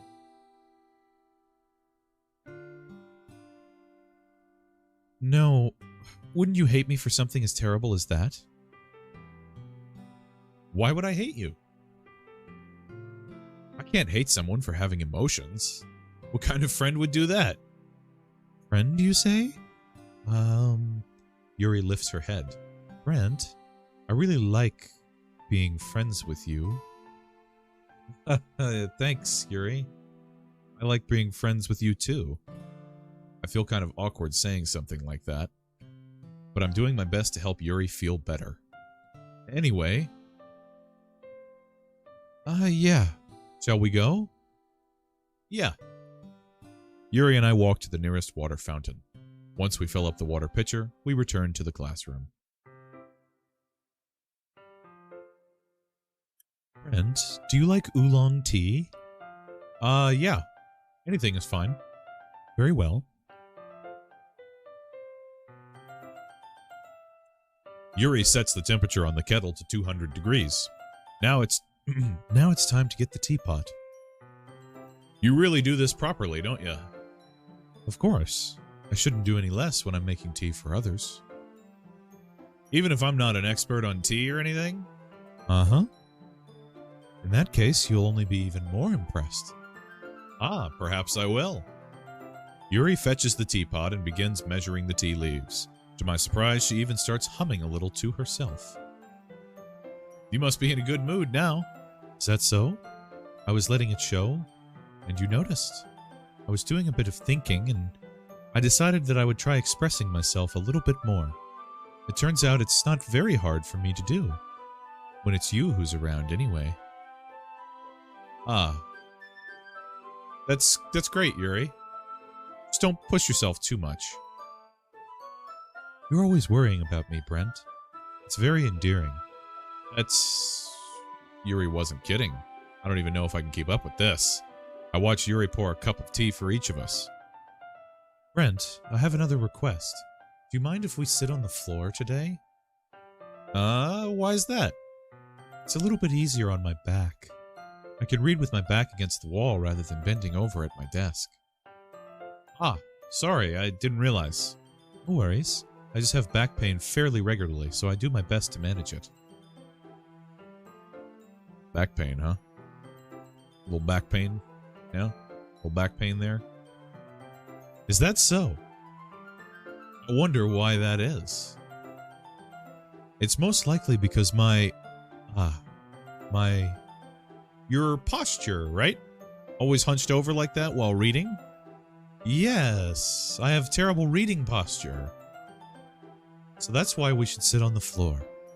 Fair enough. I'll go ahead and get the book. I retrieve the book from my bag. Ah, I have some chocolate as well. It's a bag of small chocolate candies that I keep hidden off of Sayori's candy radar. I take it, since it will go well with the tea. Yuri and I then sit against a wall, teacups at our sides. As if in sync, we assume the same reading position as last time, each holding one half of the book. Except this time, our bodies are even closer to each other. I can't see too well. Yuri slides closer until our shoulders are touching. How am I supposed to focus on reading like this? Yuri was always kind of cute, but when she's being less apprehensive, it's almost more than I can handle. Your teacup. Yuri hands me my teacup. Holding it with my hand that's not holding the book, I end up in a position that makes it even harder to focus. Because now I need to worry about making sure I don't accidentally touch her chest. Meanwhile, Yuri hasn't noticed a single thing. She wears her intense reading expression, and I can only presume the world around her has faded away. I use all of my willpower to focus on the reading. After a few minutes, I finally manage to relax a little. I put the teacup between my legs and fumble with the chocolate wrapper. Ah, sorry. I briefly let go of the book to finish opening the wrapper. You can have as much as you want. Ah, that's okay. I won't take any. Are you sure? Well, if I touch it, then I might get smudges on the pages. Ah, you're right. I didn't even think about that. My bad. No need to apologize. I'll hold the book, okay? Are you sure? Of course. Yuri opens the book with both hands. She holds it so that I don't have any harder of a time reading from it, but as a result, her left arm is practically resting on top of my leg. Well, in that case... Yuri is already totally focused on reading again.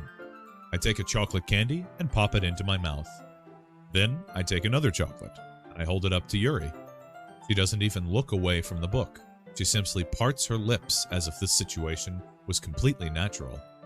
But that means I can't stop here. I apprehensively place the chocolate in her mouth. Just like that, Yuri closes her lips over it. Eh? Yuri's expression suddenly breaks. Did I just... Yuri looks at me as though she needs to confirm what just happened. Brent? Sorry. I guess I shouldn't have done that. Well, you were just helping. That's something that friends do, right? I mean, not really in this kind of context, but yeah, that's all that was. Yeah, and you don't need to stop or anything. I see. The situation has gotten really tense. Yuri tries to return to the book, but I can tell just by her expression that she can't even focus now. My heart is pounding. I nervously take another chocolate between my fingers, but this time Yuri's eyes meet mine.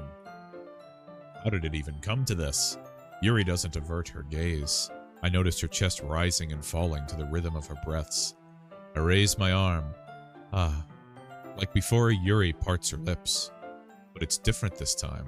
I take the chocolate and place it in her mouth. I feel her hot breath on my fingers. Okay, everyone. What? Yuri jolts back. It's time to share poems. Brent, can you help Yuri put away the tea stuff, right? Yeah, of course. Okay, thanks. The spell is abruptly broken.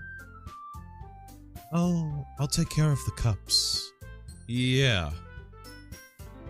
Yuri picks up the teacups from off the floor. I pick up the bag of chocolates.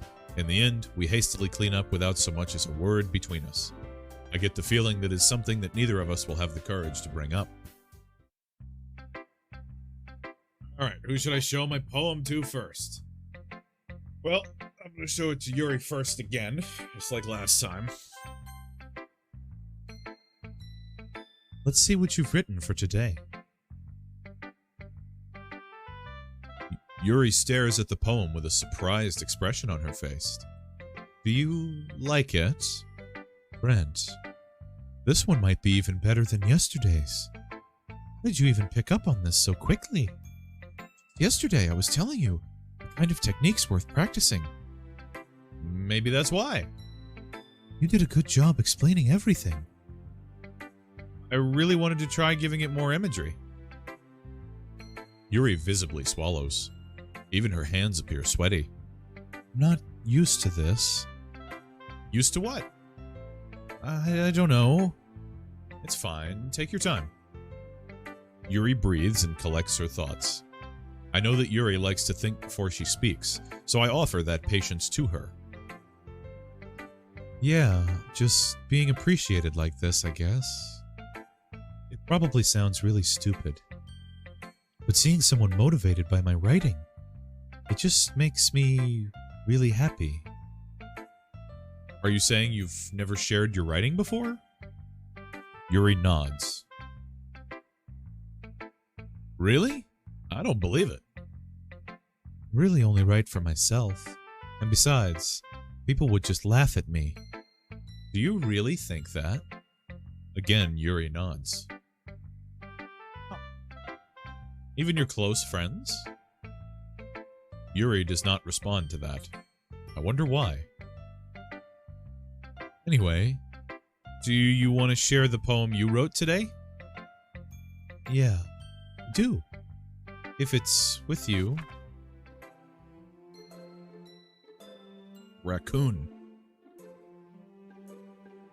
It happened in the dead of night while I was slicing bread for a guilty snack. My attention was caught by the scuttering of a raccoon outside of my window. That was, I believe, the first time I noticed my strange tendencies as an unordinary human. I gave the raccoon a piece of bread, my subconscious well aware of the consequences. Well aware that a raccoon that is fed will always come back for more. The enticing beauty of my cutting knife was the symptom. The bread, my hungry curiosity, the raccoon, and Herge. The moon. The moon increments its phases and reflects that much more light off of my cutting knife, the very same light that glistens in the eyes of my raccoon friend. I slice the bread, fresh and soft. The raccoon becomes excited. Or perhaps I'm merely projecting my emotions onto the newly satisfied animal.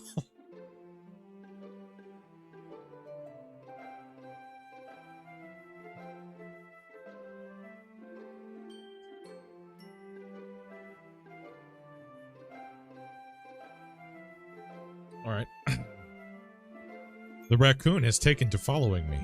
You could say that we've gotten quite used to each other. The raccoon becomes hungry and more frequently, so my bread is always handy. Every time I brandish my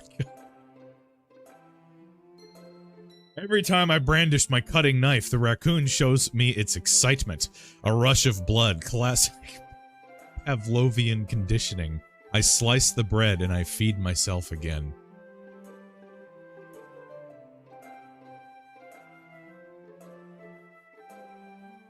Oh, no. All I could think about was Craig baiting a raccoon into the garage with a slice of bread. Oh. Woo! Anyway.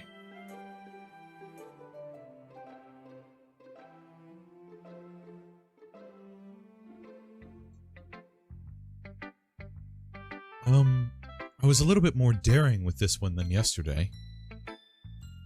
I can see that. It's a lot more metaphorical. I don't know if it's my fault, but I can't begin to imagine what this poem is about. That's right. It's a bit closer to my preferred writing style. Using the poem as a canvas to express vivid imagery and conveying emotions through them. Yeah, if I take it at face value, then I can't even figure out what it's supposed to mean. Well, I think it's something that different people can relate to in their own way.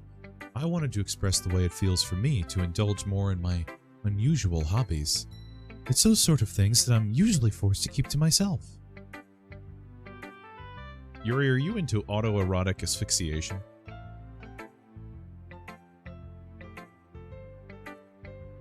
That's an unusual hobby. Something you wouldn't really brag about. So, you know, just a little curious there. Anyway. So I sometimes enjoy writing about them. Why do you keep them to yourself? Because they're embarrassing and people would make fun of me. Don't you have anything like that, Brent? Well, yeah, I guess I do. I feel like everyone has a little something. I feel like everyone has a little something like that. The best we can do is respect each other and our individualities. Even if it's difficult sometimes, and some things make us uncomfortable. After all, if I hadn't learned to embrace my own weirdness, I would probably hate myself. I might be ranting a bit now, but I'm glad that you're a good listener. You're good at a lot of things. Writing, listening. There really aren't many people like you, Brent. That's exaggerating a little bit. It's just how I feel. I never thought I would be so comfortable sharing my writing. Now I almost feel like I look forward to it. It's just a really nice feeling. And you're to thank for that. It's nothing really. Yuri smiles sincerely at me. For just a moment, her timidness seems to disappear. Alright. Let's go with Natsuki.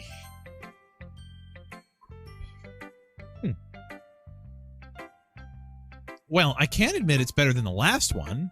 It's nice to see that you're putting in some effort. That's good. Come to think of it, this kind of reminds me of Sayori's poem from yesterday. You think so? Yeah, well, if I guess you've been friends with her for so long, you might be on the same wavelength. But you never really struck me as her type. Sayori has a type all of a sudden? Well, I don't know, but honestly, how could someone so, fluffy spend so much time with someone like you? It's like she's dragging around a dead weight. That was a little unnecessary. But think of it this way, if it weren't for me, she probably would just fly away like letting go of a balloon. You could say we take care of each other in our own way.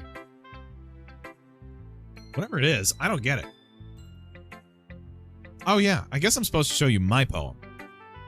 Here. Amy likes spiders. You know what I heard about Amy? Amy likes spiders. Icky, wriggly, hairy, ugly spiders. That's why I'm not friends with her. Amy has a cute singing voice. I heard her singing my favorite love song. Every time she sang the chorus, my heart would pound to the rhythm of the words. But she likes spiders. That's why I'm not friends with her. One time I hurt my leg really bad. Amy helped me up and took me to the nurse. I tried not to let her touch me. She likes spiders, so her hands are probably gross. That's why I'm not friends with her. Amy has a lot of friends. I always see her talking to people. She probably talks about spiders. What if her friends start to like spiders too? That's why I'm not friends with her. It doesn't matter if she has other hobbies. It doesn't matter if she keeps it private. It doesn't matter if it doesn't hurt anyone. It's gross. She's gross. And the world is better off without spider lovers. And I'm gonna tell everyone.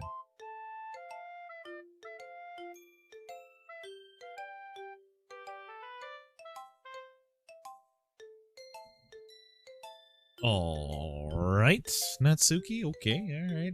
Yep, that makes a lot of sense there. You nut job. Not bad, right? It's quite a bit longer than yesterday's.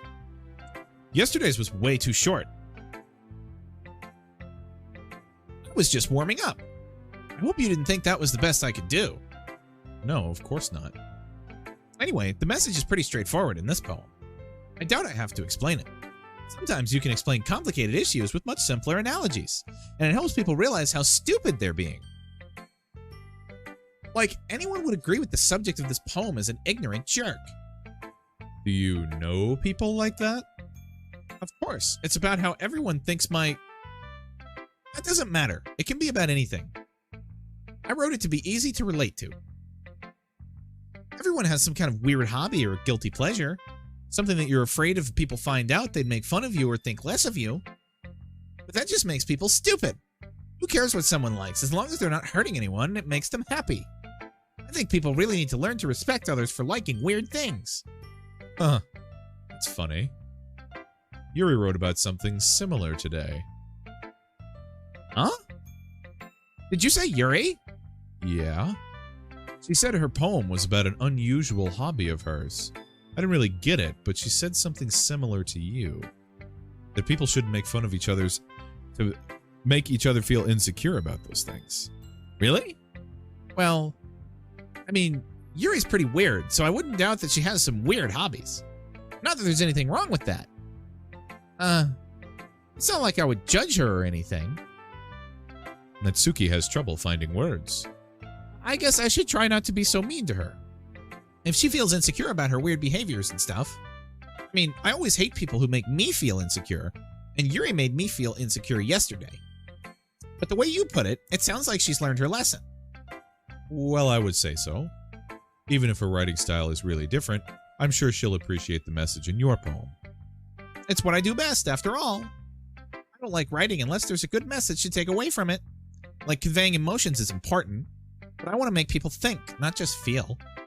Remember that. I'm going to write a good one for tomorrow, too, so look forward to it. All right, Natsuki. All right, let's see what, Sayori. Ooh, I like this one, Brent. It has some nice feelings in it. Ah, I'm glad. Does that mean it's better than yesterday's? Let me think. I don't know. I guess I like them both. That's not very helpful, you know. Well, I'm not very good at figuring out if poems are good or bad. But that's why I just go by my heart. If it makes me feel things, then it must be a good poem. I'm not sure that's exactly how it works. Then again, I guess conveying feelings is a pretty important piece of this whole thing. Yeah, maybe. Honestly, I don't even know what kind of writing you like in the first place. Yeah, me neither. Why don't you at least try giving it some thought?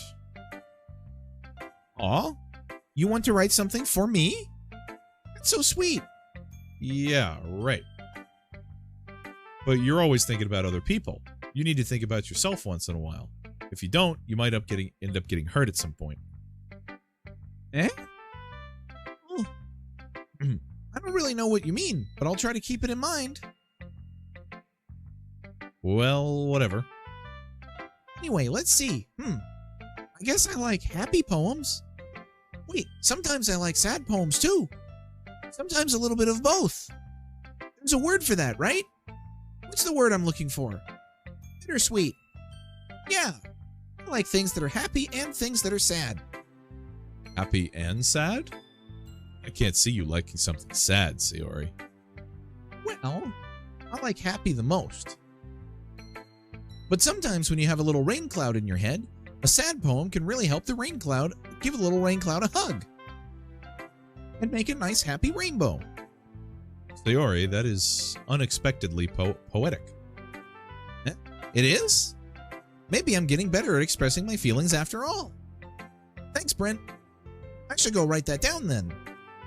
You can read my poem now, okay? Bottles. I pop off my scalp like the lid of a cookie jar. It's the secret place where I keep all of my dreams. Little balls of sunshine all rubbing together like a bundle of kittens. I reach inside with my thumb and forefinger and pluck one out. It's warm and tingly, but there's no time to waste. I put it in a bottle to keep it safe. And I put the bottle on the shelf with all the other bottles. Happy thoughts, happy thoughts, happy thoughts in bottles all in a row. My collection makes me lots of friends, each bottle a starlight to make amends. Sometimes my friends feel a certain way. Down comes a bottle to save the day. Night after night, more dreams, friend after friend, more bottles. Deeper and deeper my fingers go, like exploring a dark cave, discovering the secrets hiding in the nooks and crannies. Digging and digging, scraping and scraping. I blow dust off my bottle caps. It doesn't feel like time elapsed. My empty shelf could use some more. My friends look through my locked front door. Finally, all done. I open up and in come my friends. In they come in such a hurry. Do they want my bottles that much? I frantically pull them from the shelf, one after another, holding them out to each and every friend, each and every bottle. But every time I let one go, it shatters against the tile between my feet. Happy thoughts, happy thoughts, happy thoughts in shards all over the floor. They were supposed to be for my friends who aren't smiling. They're all shouting, pleading, something. But all I hear is echo, echo, echo, echo, echo inside my head. Hey, Sayori, that was dark as hell. Did Yuri write that shit for you? Like, what? Talk to me. Holy crap. Sayori, did you really write this? Of course I did. Didn't I tell you yesterday I was going to write the best poem ever? Yeah, but I mean, I didn't expect something like this coming from you.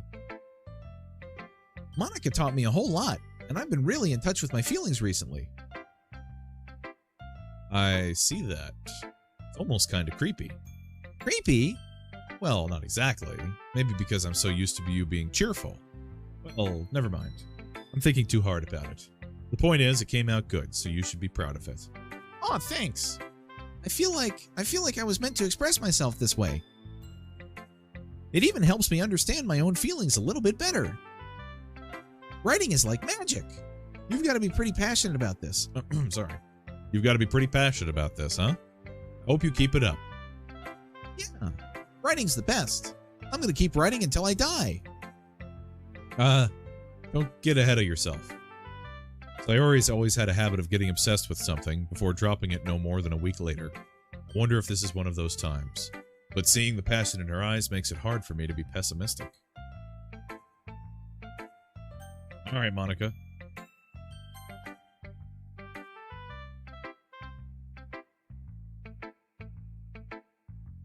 Hi again, Brent. How's the writing going? All right, I guess. I'll take that. As long as it's not going to be bad.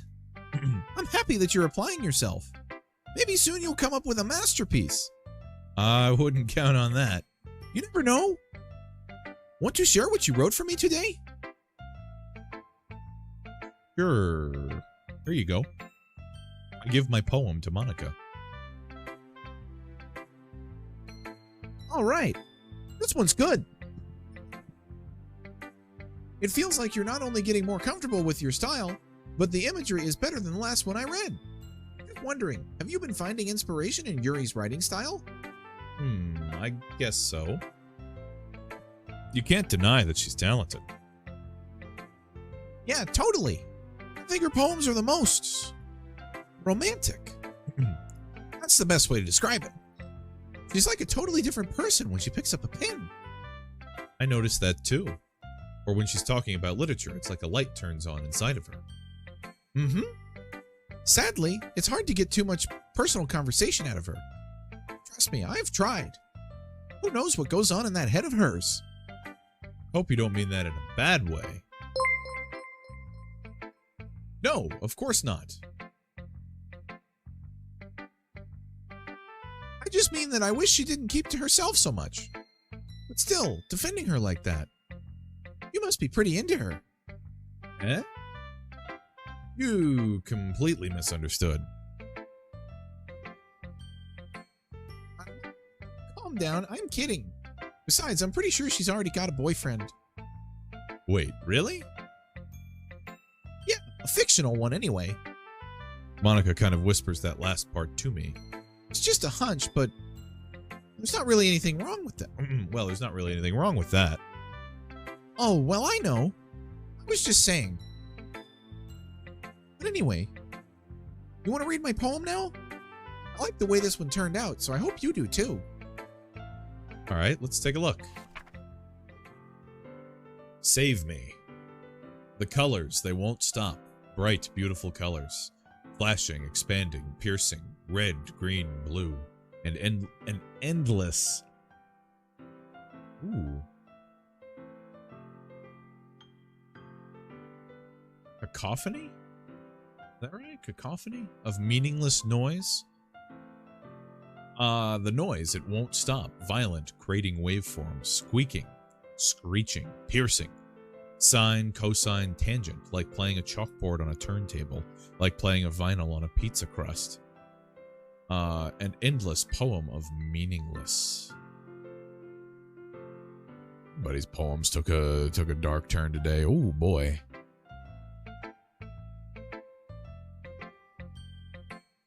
It's even more abstract than your last one, huh? I guess it's just the way I write. I'm sorry if you don't like it. No, I never said that. It's just kind of a thing I've never really seen before, I guess. I kind of like playing with my space on the paper. Choosing where and how to space your words can totally change the mood of the poem. It's almost like magic. The way I wrote the lines really short makes it feel like they're trying to speak over the noise. I see. It's still hard for me to tell what it's about, though. Sometimes asking what a poem is about isn't the right question. A poem can be as abstract as a physical expression of a feeling, or a conversation with the reader. So putting it in that way, not every poem is about something. Anyway, here's Monica's writing tip of the day. Sometimes you'll find yourself facing a difficult decision. When that happens, don't forget to save your game. You never know when you might change your mind, or when something unexpected may happen. Wait, is this tip even about writing? What am I even talking about? Haha! That's my advice for today. Thanks for listening. Hey, Tech, thanks for the raid. Thank you very much. What's going on? What's up, Ollie Cherries? How you doing? Thank you very much. Hey, Baby Rat, what's up? I'm gonna finish up this chapter. I'll talk to you guys. Give me 1 second. Thank you for shouting out, Tech Guy Bear. We're all done reading each other's poems, right? I have something extra planned today. So if everyone could come sit at the front of the room. Is this about the festival? Well, sort of. We really have to do something for the festival? It's not like we can't put anything together good in a few days. We'll just end up embarrassing ourselves instead of getting any new members. That's a concern of mine as well. I don't really do well with last-minute preparations. Don't worry so much. We're going to keep it simple, okay? We won't need much more than a few decorations. Sayori has been working on posters, and I've designed some pamphlets we can give out during the event. Okay, that's great and all, but that doesn't really tell us what we're actually going to be doing for the event. Sorry, I thought you'd heard about it already. We're going to be performing. Performing? Monica. Yeah, we're going to be having a poetry performance. Each of us are going to choose a poem to recite during the event. But the cool part is we're also going to let anyone else come up and recite poems too. Sayori is putting it all on the posters in case anyone wants to prepare ahead of time. Ooh.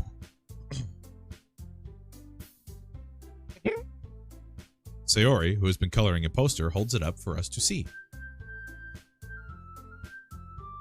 Are you kidding me, Monica?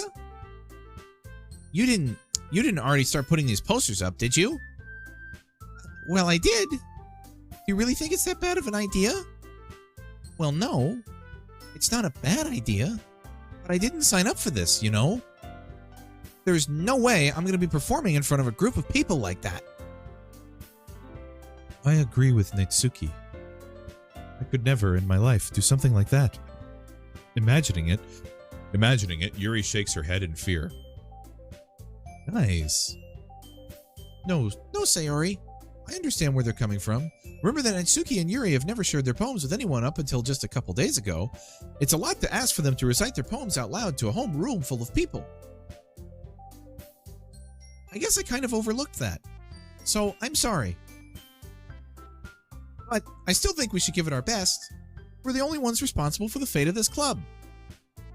If we start the event and put on a good performance, then it will inspire others to do the same. And even the more people that perform, they'll be better able to show everyone what literature's all about. Yeah. It's about expressing your feelings. Being intimate with yourself. Finding new horizons. And having fun. That's right. And it's those reasons that we're all in the club today. Don't you want to share with others to inspire them to find the same feelings that brought you in here in the first place? I know you do. I know we all do. And if it all takes us standing in front of the room for 2 minutes and reciting a poem, then I know you can do it. Natsuki and Yuri remain silent. Sayori looks worried. I guess that leaves me no choice. I agree. I don't think it's too much to ask.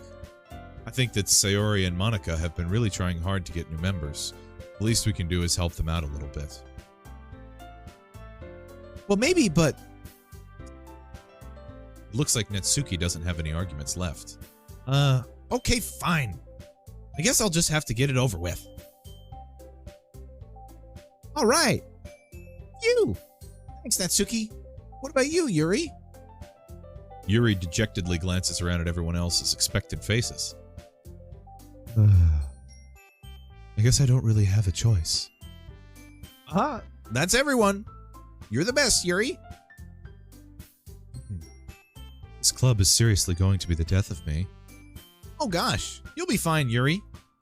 But anyway, let's move on to the main event. I want each of you to choose a poem of yours. We're going to practice reciting them in front of each other. No way. Monica, this is too sudden.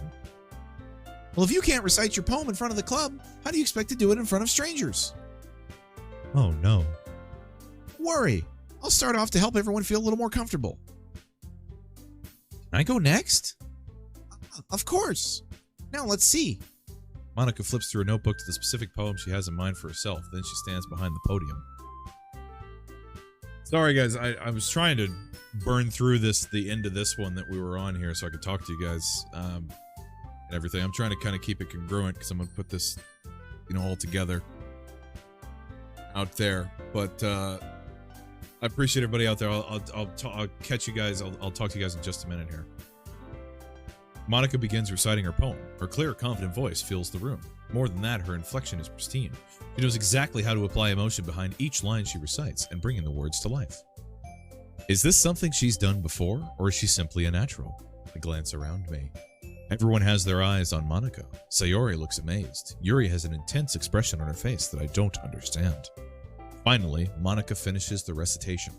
The four of us applaud. Monica takes a breath and smiles. That was so good, Monica. Thank you very much. I was just hoping to set a good example. Are you ready to go next, Sayori? I'll go next. What? Yuri's fired up all of a sudden? Yuri clutches a sheet of paper between her hands and stands up. Keeping her hand down, she walks quickly over to the podium. This poem is called... Yuri anxiously glances at each of us. You can do it, Yuri. It's called An Afterimage of a Crimson Eye. Yuri's voice shakes as she starts reading the poem.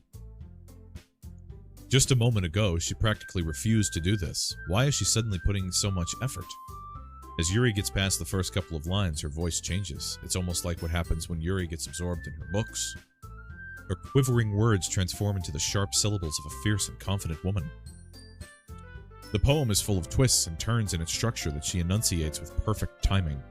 This must be a rare glimpse into the whirling fire Yuri keeps concealed inside of her head. Suddenly, she's finished. Everyone is stunned. Yuri snaps back into reality and glances around her, as if she even bewildered herself. Hey, it's up to me to save this situation. I'm the first to start applauding. Everyone joins me afterwards, and we give Yuri the recognition she deserves. It's not that we didn't want to applaud for her, but we were caught so off guard that we must have forgotten. As we applaud, Yuri holds the poem to her chest and rushes back to her seat. Yuri, that was really good. Thank you for sharing. Looks like Yuri is down for the count. Okay. I guess I'm next then. Sayuri hops out of her chair and walks cheerfully to the podium. This one's called My Meadow. Ah. Sorry, I giggled. Sayori.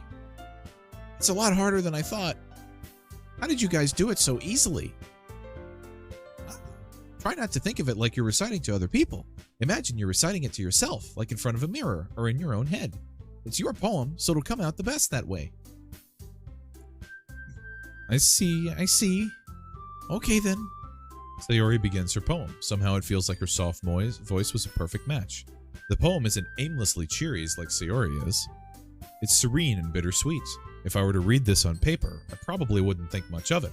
But hearing it come from Sayori's voice almost gives it a whole new meaning. Maybe this is what Sayori meant when she said she likes my poems. It's like I get to reach more deeply into someone I thought I knew through and through. Sayori finishes, and we applaud. I did it! Good job, Sayori. Even Brent liked it. I guess that's a good sign. What does that even mean? It came out nicely, Sayori. The atmosphere of the poem fits you really nicely. But it might be that other poems wouldn't work quite as well with that kind of delivery. Eh? I don't really understand. In other words, I've seen poems of yours where the sort of gentle delivery wouldn't work as well. They might need a little more force behind them, depending on what you're reading. Oh, I know what you mean. Well, I've been practicing that kind of thing.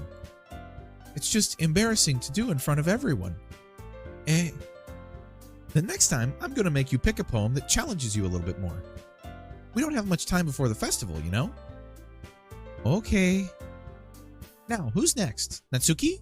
Don't make me go before Brent. It's not like I can compare to you guys anyway. May as well let Brent lower everyone's standards a little before I have to do it. Natsuki. It's fine. I might as well get it over with. But it's not like I have much of a selection of what to read. I'll just have to go with what I wrote for today. I stand up and step in front of the podium. Everyone has their eyes on me, making me feel terribly awkward. I recite my poem. Since I'm not exactly confident in my own writing, it's hard to put energy into it. Despite that, once I finish, I receive applause anyway. Sorry, I'm not really as good as everyone else. Don't worry about it so much.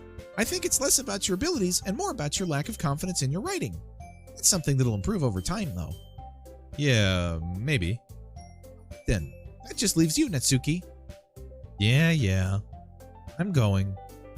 Natsuki begrudgingly gets out of her seat and makes her way to the podium. The poem is called... Why are you all looking at me? Because you're presenting. Anyway, the poem is called Jump.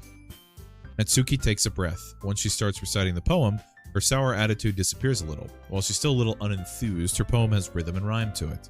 It's Natsuki's trademark style and works surprisingly well when spoken aloud. The words feel like they bounce up and down, as if giving life to the poem.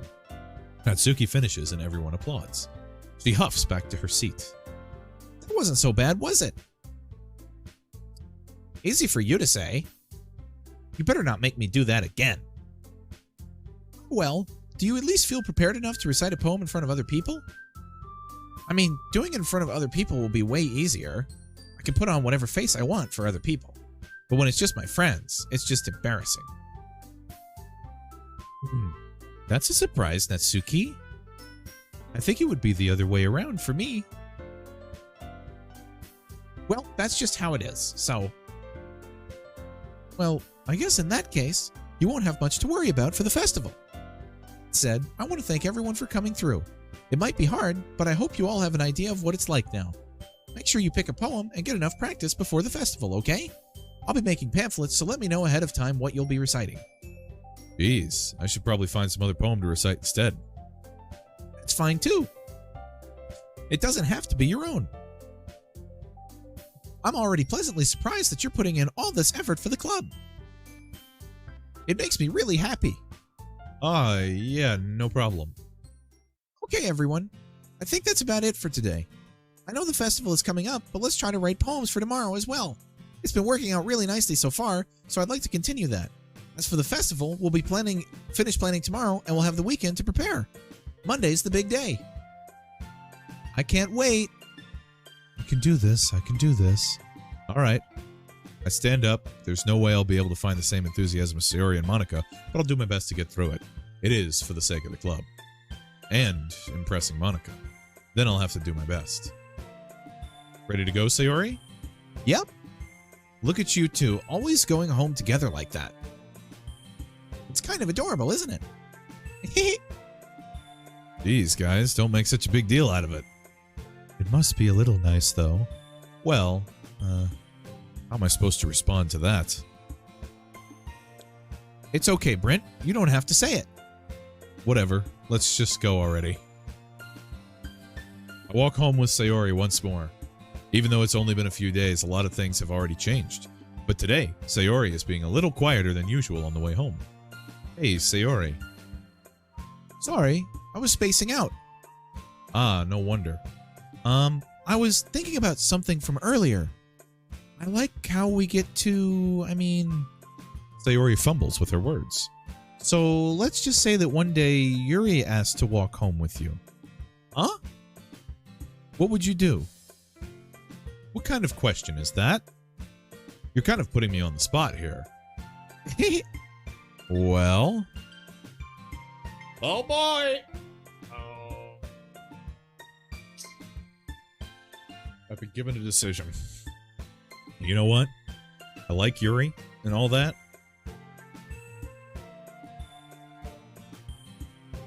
But I've known Sayori since we were children. I'm walking home with Sayori. Or at least that's what I'm going to tell her. You really think I would ditch you for Yuri? Huh? But she's so beautiful and smart. Geez, I already see her in the club every day. Besides, you always seem like to really going home together. Wouldn't just ruin that for you. You're so silly, Brent. You think about me too much sometimes. Yuri would deserve it if she wanted to, so... Sayori, I've already made up my mind. I really can't figure you out sometimes. Sorry. Besides, what's the point in speculating something that's never going to happen? The conversation trails off. It's kind of a weird thing for Sayori to care so much about, but I want to respect her and keep her happy too. Then again, the festival is only a few days away. Who knows what will happen in that time?